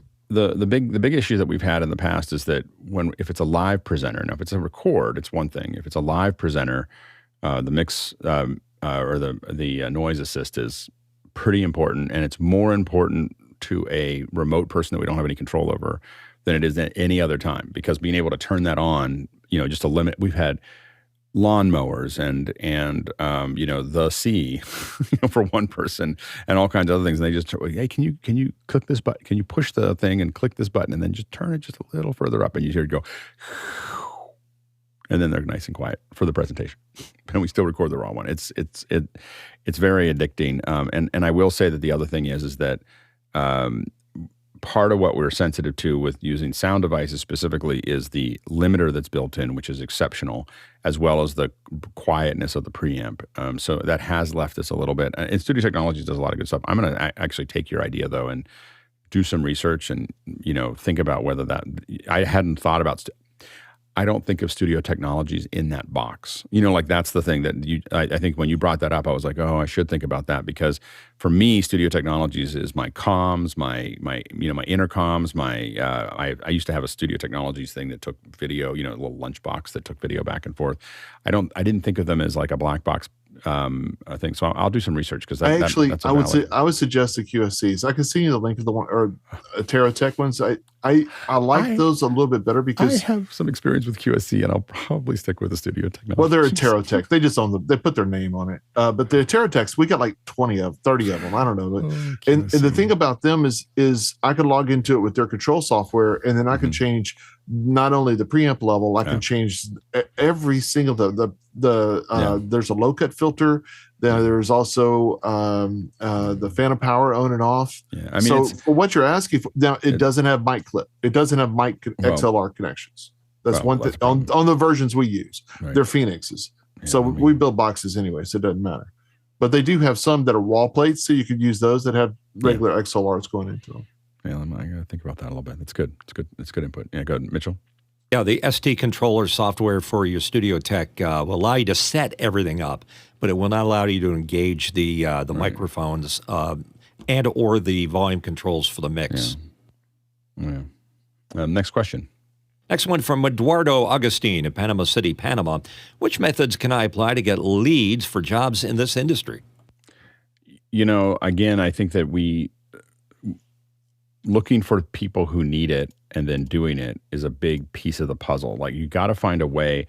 The way I've gotten into every community that I've ever been part of is that I always think of there's always in some adventure thing or spy thing, someone just picks up a box and carries it into the factory and no one notices because they're doing something, And so, and I find that I've gotten into a lot of things by just simply quote unquote picking up a box, which is in a lot of ways serving. Like, I was an outsider when I got to Denver, and what I did was I did Photoshop how-tos for the print, user group.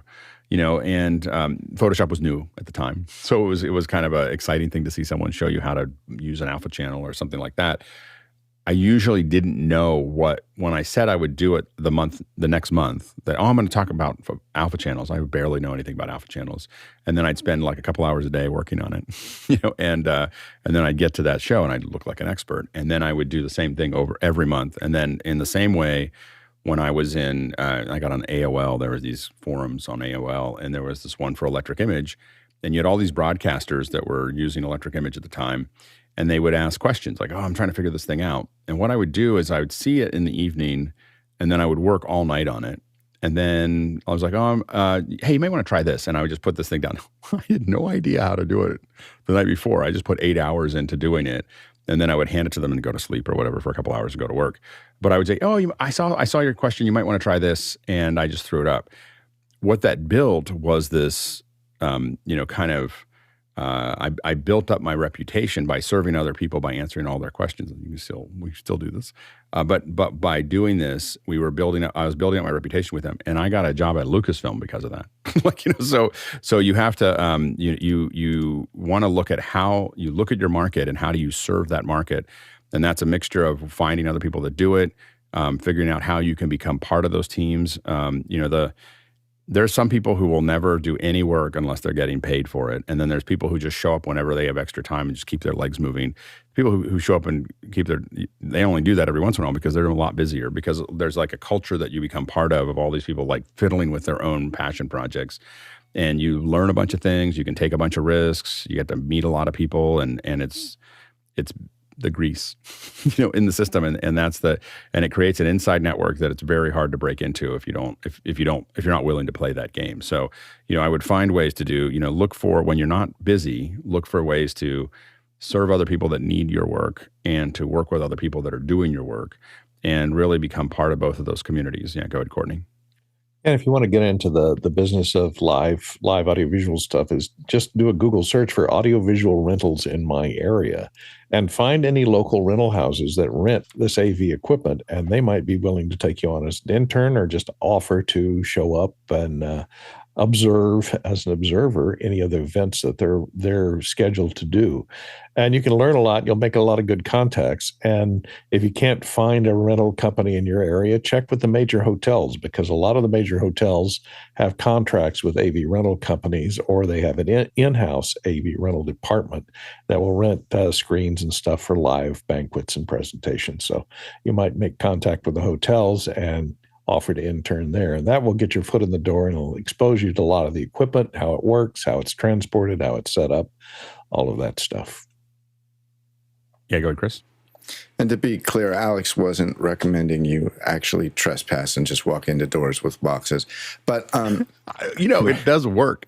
But it does work, but you're not recommending that. So the other thing that I would say is, general, how to be noticed on a set. And I realize, Eduardo, you're talking about like how to get to that set.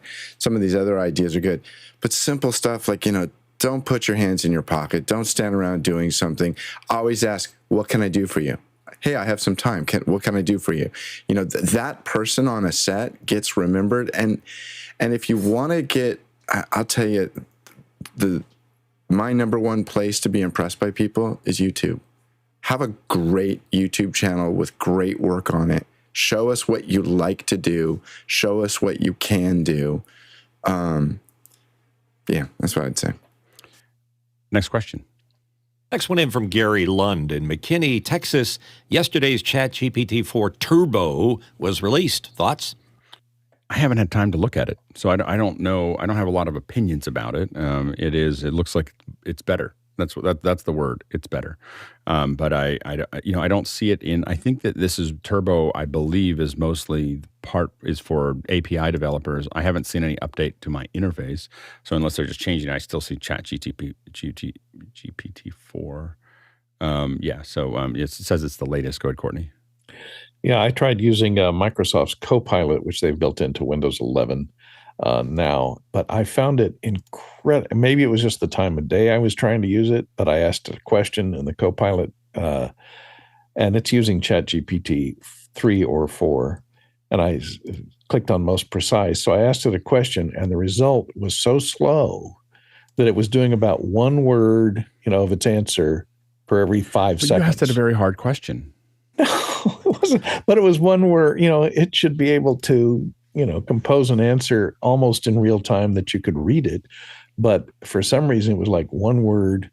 It took about, 4 minutes to deliver one paragraph. Yeah, it just depends on what you do it. I mean, it can get incredibly slow. Yeah. It can get slow. I mean, I will admit that I use it a lot for a lot of things. And there are times when there's a lot of people hitting the servers that you are definitely getting a slower response. But there's a lot of times which it's instant. And I don't use it for anything that we actually put into products, but I use it for brainstorming all the time. What was this? Like, how does this work? And what does this look like? And what is this? And I just grab onto it. And it doesn't, usually what ends up happening is I Google it afterwards and I look for things, but it lets me, I don't even understand. Sometimes there's things I'm trying to figure out that I don't even understand the languaging for. Like, I don't even know how to ask for the thing that I'm trying to ask for. And so I go in there and I start getting up to speed, and then I go start searching for it and build from there. But I will point out that the paid versions, if you have a subscription, I have a paid version. It's much faster. The free side, it can be painfully slow. So it's one of the easiest $20 a month I spend. Next question. Next question's for me. I'm asking my iPhone 6, yes, 6, just updated iOS 15.8. Am I living on borrowed time? And I see Chris Fenwick just disappeared. It does get better with newer iPhones. I'm just letting you know. I mean, I know that's going to be a shock to you, but there's some new phones that got better. Does it have a headphone jack, though? That's my question. Yeah, I think you have to give that up. That's all I'm saying. Yeah, but now you have USB-C. Next question. Douglas Carmichael is here. I remember the DEF CON, the famous cybersecurity conference, held their 2020 virtual edition on Discord. Wouldn't you need a web presenter or similar box to push video into Discord, considering it doesn't support virtual cameras on Mac OS? Yes, you would. I don't know if you do now. I have to admit, we started experimenting like, we can do something in Discord, and we found it to be so clunky that we just stopped using it. We might return to it, but it was clunky and limited and difficult to work with, and we just you could tell that they don't do a lot of video. So anyway, next question. Tony Mobley, Noonan, Georgia, asking, the house of worship that I have been working with is planning to build a building that they want to do hybrid. I know. I'm 90 miles away. What infrastructure should be in the building for Zoom and YouTube? Well, the big thing is if you're the one that's accountable for it and you're 90 miles away, then what you want to think about is everything has to be remote controlled. So you want to be thinking about how you're going to build a VPN system. And there's a variety of ways of doing that. It'd be great to we can probably jump into after hours and talk through that. But you want to be thinking everything needs to be something you can control remotely. And that's the big thing is that you might have hands on the ground that can move things for you, but if you got to be able to control those things from a remote interface, and so that changes what you build or what you plan for to make that work. Go ahead, Courtney. And if they're speccing out the building, a new sanctuary or worship building of some sort, spec fiber so that they install fiber everywhere, and a high-speed, of course, connection, 10 gigabit, hopefully. Fiber connection. I mean, at least make sure that wherever they're putting it, that you start now trying to figure out what the internet is going to look like. When anyone builds a building and asks me what to do, to what Courtney's saying, is I'm like, run TAC12. There's pick a room, any room. Any room centrally is better. It's a little easier, but pick a room And from that room, you run TAC12 to every other room except for the bathrooms. But outside of that, run it to the kitchen. You might want to do little cooking things that get people involved. All the other rooms. And they'll go, well, I don't know what I'm going to do with TAC12 in each one. Doesn't matter. You don't even have to terminate it. Like just terminate, like just run it, because it's not very expensive in the grand scheme of things. It's not very expensive. And then the other thing I would say is run that fiber through a conduit that is at least 2 inches in diameter.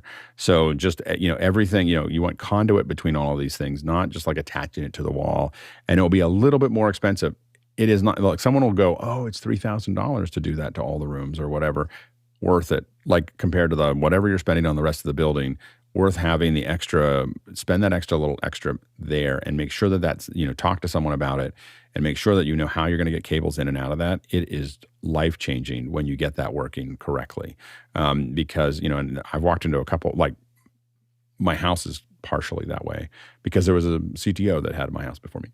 so there's a lot of cabling. Now, I don't think he actually did any wiring himself, and there's some problems with it that I have to redo, but at least there's routes to every room, and so I think that you really want to think about that. Yeah, absolutely. Next question. Next one in from Douglas Carmichael asking, Alex, you mentioned AI-based captioning workflows. Would there be any vendor that brings that workflow onto an iPad or mobile device? It could be a boon to many with disabilities. Yeah, I think Apple actually does. I think that the phone, I don't remember what the setting is, but I think you can have your iPhone just start capturing everything it's hearing. I don't know if it'll caption everything that's coming through it, but anything that it hears, you can have it actually caption now. And I don't remember what the setting is, but I remember it being there. Next question. Tony Mobley in Noonan, Georgia asked, will there be much difference if I use the iPhone 11 Pro Max as my camera and give away my XS Max as my main camera using the Shoot App Pro? No, there won't be much difference between those two cameras. Like they're not dramatically different as far as the quality of those cameras. Next question. Douglas Carmichael. Jeff, you mentioned Windows 11 as having a more efficient network stack than Windows 10. How do you prepare Windows 11 for a production machine? Jeff? I didn't raise my hand on that because I don't have a prepared list of do this and this and this. There's a lot of guides out there and a lot of YouTubes that are showing this. Tom's Hardware is a great place to start of how to streamline your system, but I will not publicly share what I do. Is there any way to other than Enterprise to get rid of the updates? If you're in Pro, you can postpone them. You can but postpone you can't them. get rid of them. No. It's a feature. Enter why I don't use Windows in production. so postpone is the same as preventing. But eventually it just goes no. Eventually it goes no. You have to do it. Like you can post months later. Months later. Like I have delay it 30 days, and then schedule a day to do all your updates. Yeah. And then it breaks a bunch of stuff that I didn't need to break. That I didn't need anything updated on the site. Like I didn't need that to be done. Like I can leave it the way it is because I don't have to destabilize an entire system to run. I had the reason I stopped using Oculus was that every time Windows ran an update, my Oculus would stop working. And I was like, oh, then I have to figure out how to patch that. And I have to patch a bunch of other things. Like it was running fine. Like that's all it was doing. Like I didn't need to do anything else. I didn't need to change anything else. It's just so frustrating. Anyway, go ahead, Mitchell. I'm just not that good with Windows, but I've got 2 machines that run radio station automation software for streaming into retail stores. And they're currently running Windows 10. And I know for a fact that if I go to 11, I'm going to have issues with the sound card, maybe the some of the calls that the software is making. And I went through that with 10. Now I got to go through it with 11. I might as well be thinking about 12 or 13. Go, Jeff. There is the Windows Update service. You could disable that, and it won't make the call outs. But at a certain point, you're going to need to do it. You have to do updates. Because there's going to be some. As a Mac user, I don't feel that way. I don't have to do updates. You say that, and I know that, and we don't see eye to eye on the whole Mac thing. But I have a Mac that I spent a MacBook Pro that did an update, a Mac update, and it bricked it. So I've never been able to get that machine back. It runs Windows great, and it's been running Windows for years. But that's the same. I'm in the same opposite boat, but same situation. It just it bricked it, and I never could get it to come back. The key is there's a bunch of reasons that things get bricked when you update something, but but what I will say is that I just don't have to do it. Like I can sit there and leave it in a system, leave it in a state that works as a system forever, and I'm quite happy with that. I don't mind using Windows. I mean, it works fine with the audio card that I have that's running it. But the thing that gets me is that it's trying to make decisions for me, like auto update. You got to hack it to be able to get it to stop doing that, or logging in. You got to hack it to be able to keep it from doing it. It's just all that stuff. Yep. I don't want to get into that. So we shortened it. We shortened the. We went ahead. We had so many questions for the first hour. Just so people understand what happened was we had so many questions for the first hour, and I wasn't really sure what to like. We had planned this, and I was like, I don't really know what to talk about for the second hour. So if there's a lot of questions, I'll pinpoint. I'll pivot over, but I wasn't sure exactly how I was going to cover this. I have to admit, I got distracted. I had an injury, and I got a little distracted over the last couple of days while I was managing that and going to hospitals and x-rays and stuff like that. So I didn't have time to like sit down and think about that, think about that process as much as I normally would. So we went ahead and had, so we'll probably come back to this a little bit more. But I will, if you have any questions about starting in 3D, definitely throw it in there. I'm probably going to do something, and rather than trying to do it in 20 minutes, we're going to answer any questions that you have about 3D, which we have one question at the moment, so this will be a really short trip. But we went ahead and we'll let it go to 2 Q&As. I just wasn't able to prepare. I move a little slower when I'm on a lot of painkillers. Anyway, next question. Dave Troutman from Edmonton, Canada, asking, are more keyframes better than fewer for most movement control in animation? Well, that's such a great question as our 3D question. So it depends. It depends on what you're doing. So in general, what you want to do is you want to minimize the number of keyframes you're using, because as you make the adjustments of the keyframes, you're making adjustment. You have a tendency to get pinches, because I made this one over here. So if you make lots and lots of keyframes, the issue is that you're now managing all those keyframes as you do all the other things. You will. So generally the way we work with most animation, and 3D animation being part of it, is get the big movements in first. So I'm going to go here, and then I'm going to go here, and then I'm going to go here, and then you start adding smaller motions on top of that. The other thing that a lot of us do is start doing those in layers, and so you can actually apply layers that are affecting that you can actually turn on and off, so that there's little adjustments that are happening to the 3D. To 3D or 2D, and you're having the big things that are all there, and they stay there, and then you can start adding subtleties to a lot of those bits and pieces. And the advantage of that, of course, is that you're really able to, the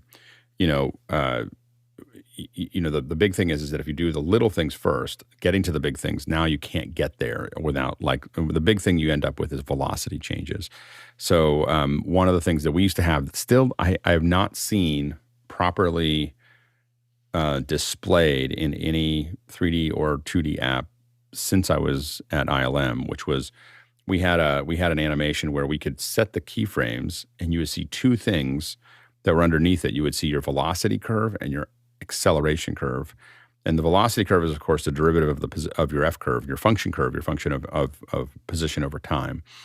And then you see the velocity curve and the acceleration curve. And what those did is allowed you to, when you saw those, you could understand where you were going to have little hiccups, little hitches in something moving. And, we've asked for those things, and we haven't gotten the proper representation as good as what we had 25 years ago in a little standalone app. So next, go ahead, Mitchell. Yeah, I was just going to say that After Effects is not a big 3D program, but it does do some 3D work, and it has exactly what you were just asking about, Alex. Bezier curves are your friends. Motion math is also very helpful, and doing things mathematically with expressions will eliminate keyframes and make things happen naturally. Next question. Next one in from Adrian Watkins in Wellington, New Zealand. What are the best free resources to use for learning 3D from scratch? YouTube. like YouTube is the best resource. You can search for whatever application you're trying to learn, and search for whatever you're trying to learn to do, and you're going to find that you're going to see a lot of great YouTube videos that describe it. Go ahead, Courtney. And there are free 3D software that runs in browsers for 3D object creation. SketchUp from Google or Trimble software and Tinkercad. It depends on what the purpose of your 3D creation of objects is for, whether you're doing it for 3D animation or 3D printing, etc., or architectural stuff. That's a different world in itself. So look at SketchUp, look at Tinkercad for creating objects that are precisely sized. And SketchUp, you can move up to a paid plan where you can work in either your browser or to pay money like $350 a year or something for the downloadable application that runs natively on your computer. Yeah, and the main thing to think about is how serious you're going to get about and how much you're going to do in 3D. So, and then you start looking at the different applications that you may want to use. So, for instance, if you're doing a lot of LiDAR engineering, so on and so forth, you're going to want to look at the Autodesk products, the 3D Studios, the AutoCADs, the Revit, so on and so forth. Those tools are going to work really well. If you're looking for broadcast animation, Cinema 4D kind of owns that at this point. So Cinema 4D owns the space in that area. So broadcast education, broadcast there, and they've got. I will say, if you're a student, which I know you're not necessarily a student, but if you are a student, it's like $10 a year or something to have Cinema 4D. So it's a very, very inexpensive subscription for students to be part of. If you're just trying to learn how to do it and you don't know what you want to do, Blender is free and it's got lots of tools and it gets better and better all the time. If you're looking for really complex projects, Houdini is something you want to look at. It's really heavy. The one thing is you get really good at Houdini and you'll never be looking for work. Like it is really, really, people are always looking for Houdini artists, but you have to be really good at it and it takes years to get good at it. So the education lift is very heavy with Houdini, but it is very valuable. Most large production companies are using some version of Maya.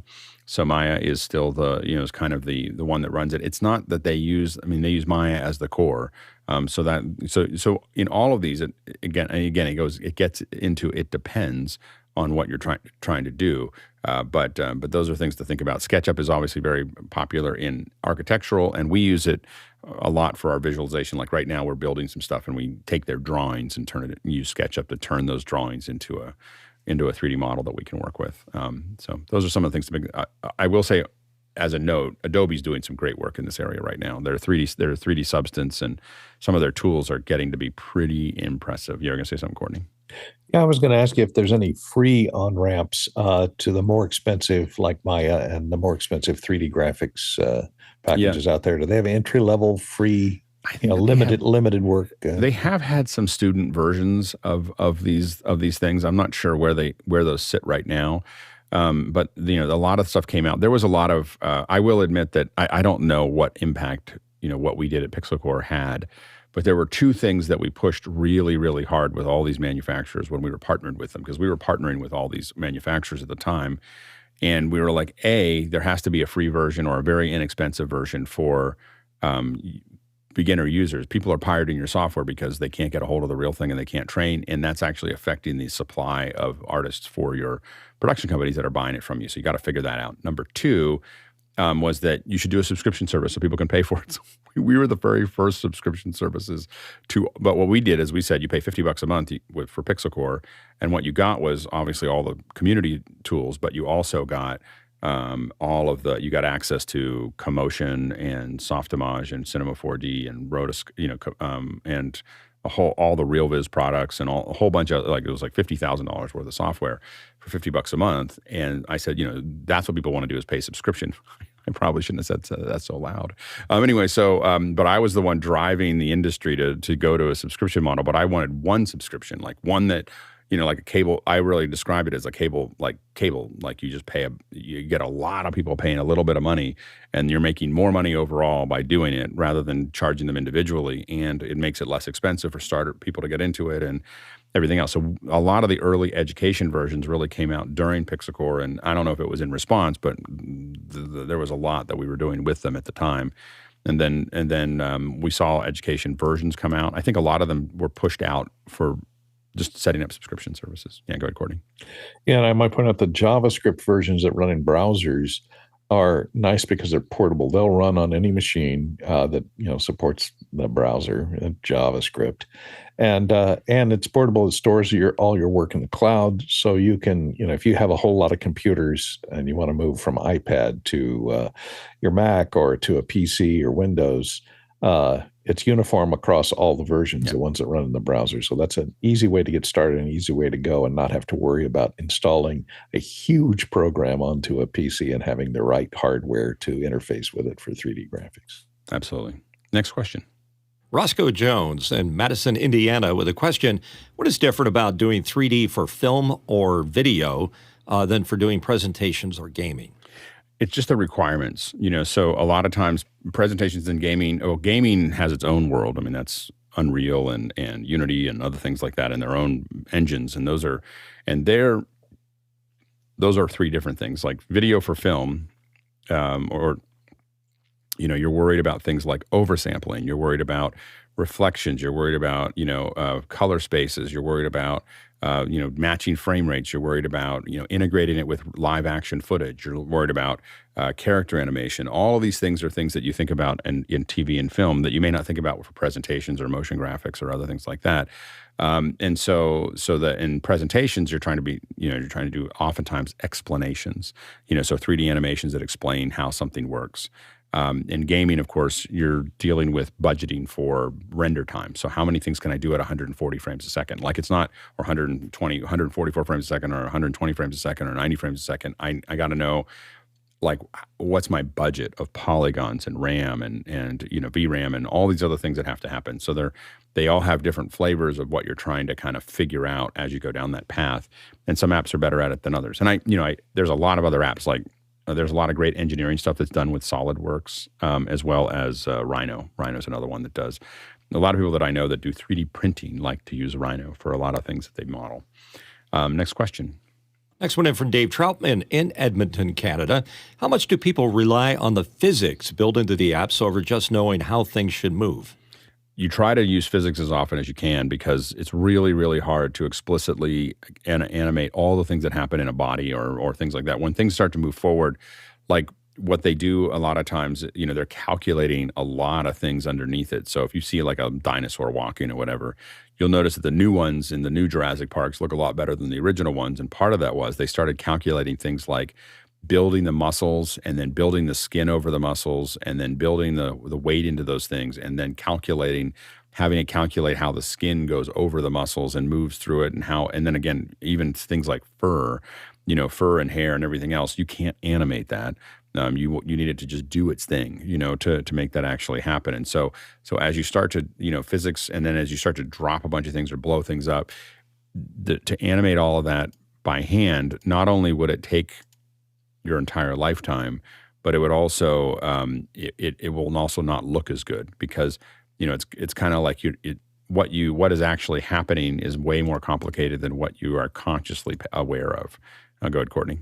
Yeah, like Alex said, if you're going to blow something up and you got to calculate how each little piece is going to react with the rest of its environment, bounce off things and come to rest, that would take you years to calculate that. Another thing is to look into is inverse kinematics, which is if you're moving people or things that have skeletons in them, you can move just the hand, for example, to where you want the hand to end up, and it will calculate where the arm, all the parts of the arm need to be to move from point A to point B when it's just calculating where the hand wants to be. So that saves you a lot of time.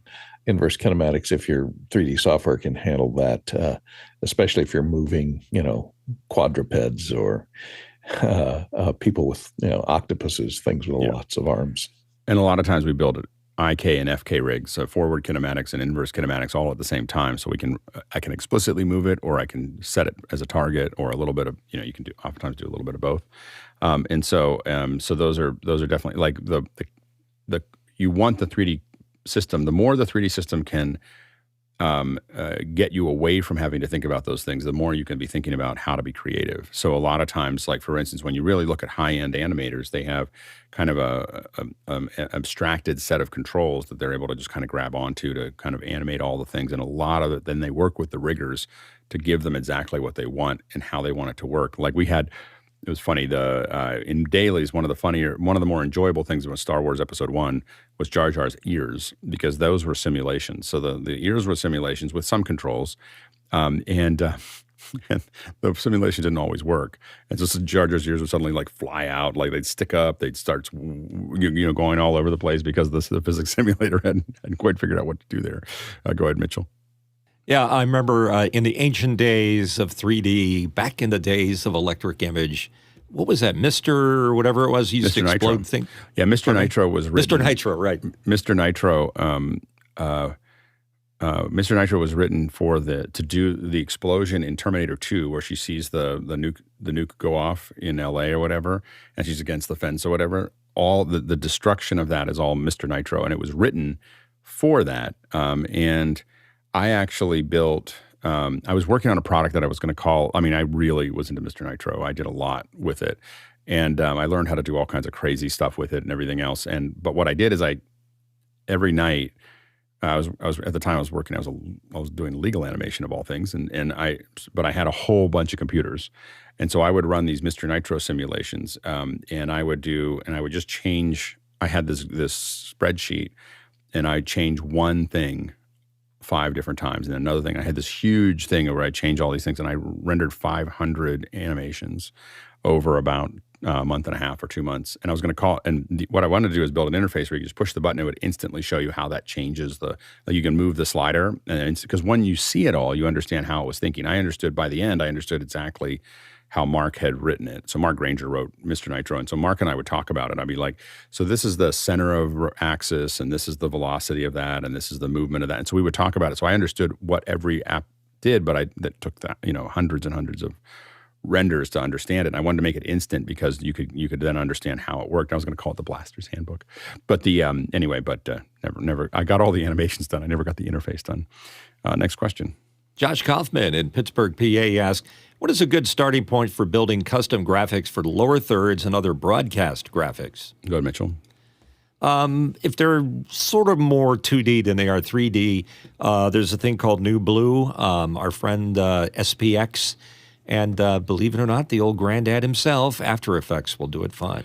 Yeah, if you're looking at representing the 3D graphics that are there, then really if you're doing any kind of motion graphics, I would really think about Cinema 4D, just because that's what it's built for. There's a lot in it, and it's pretty deep, and so I would really strongly consider think about that. The what they're being done on is a mixture, typically of Chiron and for the ones that we see on Thursday Night Football or Monday or Sunday Night Football, I believe those are a mixture. Someone's going to probably correct me in Discord, but I believe there's a mixture of Chiron and VizRT are the two that are being used for that. It's a mixture of those two that make it work. And VizRT is the big one. That's the one. Chiron's pretty big too.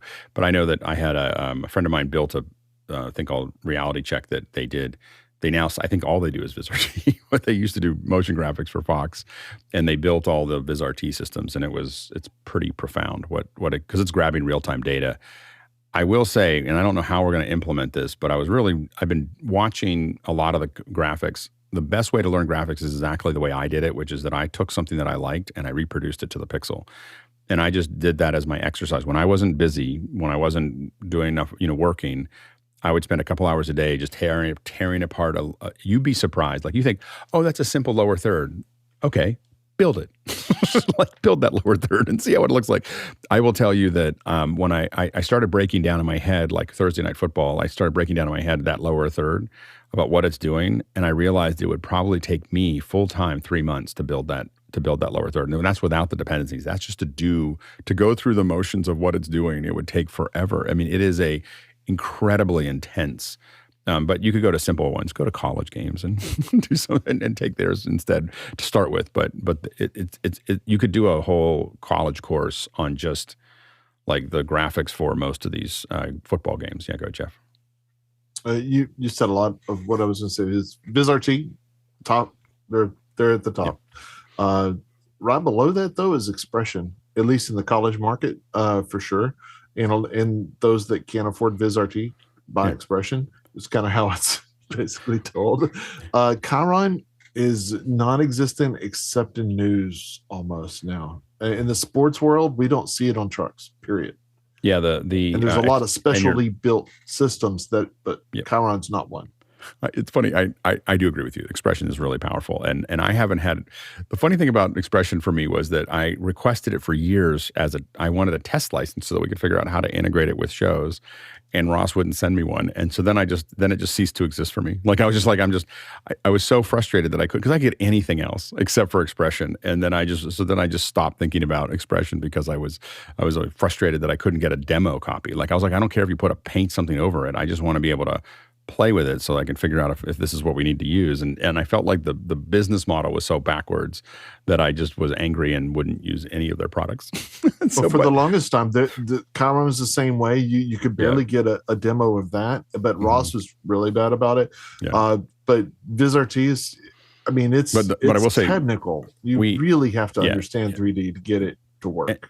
And we do get into a lot. We do a fair number of shows where we bring raw Expressions. Expressions is probably at the level below where we do where we see VizRT.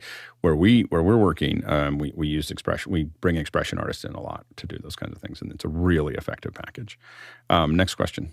And it might be our last here. Neil Avalido from Boca Raton, Florida asks, may you explain more about the model creation and rigging? What's the best way to start animating? Tools, libraries, etc. Yeah, I mean, what I would say is, again, you have to decide what you want to do with it. I will say, as an all-around package, if you're doing for free or if you're really under budget and you want an all-around package, Blender is a great one. If you are doing it and you think you're going to grow into something, I would really start with Cinema 4D. It's going to give you all of the tools that you want to do there. And we're going to be doing more with Maxon. We've been talking to them about that. I'm bringing some folks on and working on some challenges together. And the new countdown clocks that I'm working on are in Cinema. So I've got pieces of them that I'll show you soon. Anyway, so I think that is, but that's where I'd look at those. Model creation is hard. I would stick with animation, texturing, lighting first. Like, get that figured out. You can download lots of models. You can buy models. You can do a lot of other things. You will bog down in building 3D models if you get started there, because if you really have to understand it, and it's something that's very powerful, but it's the last thing I usually teach people how to do because it just takes so much time. Understanding how to do the basic modeling is good. Understanding subdivision surfaces is good. You can kind of hack things out, but start to build precision models it's a real skill set that takes quite some time to get good at. Well, there you go. Thanks you so much to the producers for all those great questions. And throw those questions in early when you can. A lot of times I think that the producers react to when we start talking about something and throw all those questions in. But just note that I react to how many like if I look at a second hour, I react to how much we have to talk and what we have to do based on how many questions are stacking up. So to kind of manage that time. So throw those questions in early for the second hour if you can. Great questions though. Great questions on it. I feel like I should have started earlier on that, but we had so many questions from the first hour. So we're kind of being a little bit more relaxed right now as we do the transition. Great questions. Thank you so much for that, and great thank you to the panelists. We can't do this without you. It was a great conversation today. I think we went to lots of places and lots of good discussion here, as we often do. But it was a really, really good panel today. And thanks to the incredible team on the back end that makes this happen, that has made this transition so smooth, and that makes this happen every single day, 7 days a week. You're going to see more change in what we're doing than we've ever had before, as we experiment with cloud production, Zoom production, physical productions. All of those things are kind of moving as we kind of work on that. So stay tuned for seeing more of that. And it's just the team that puts this together, manages it, programs it, all those other bits and pieces. Quick reminder that at noon today, Pacific Standard Time, 3 p.m. Eastern Standard Time, we have the workshop. This is if you're interested in being on the panel, if you're interested in being a host or a reader, this is a great place to go. And so Mitch and Josh are putting those together, and that's a great place to get started if you have questions about that, and you can find out more in the emails that go out. And there we go. We traveled 105,000 miles. It's 168,000 kilometers, and that is 831 million bananas for scale. All right, let's go ahead and jump into After Hours. And those are 3D bananas. Millions of bananas. Ticking and purring away in the cosmos. But this is the imperial banana. You got to have it be plastic because otherwise it keeps on changing size. The problem with bananas, you let them sit out and they're no longer the same size. And then they're banana bread. One kind of variety of bananas that are left, and they're worried that if they get a blight, they might lose them all. We'll be just having plantains, and we'll tell our kids, I remember when these used to be sweet. Now we just cook them on the grill. All right. Happy trails. See you, bye.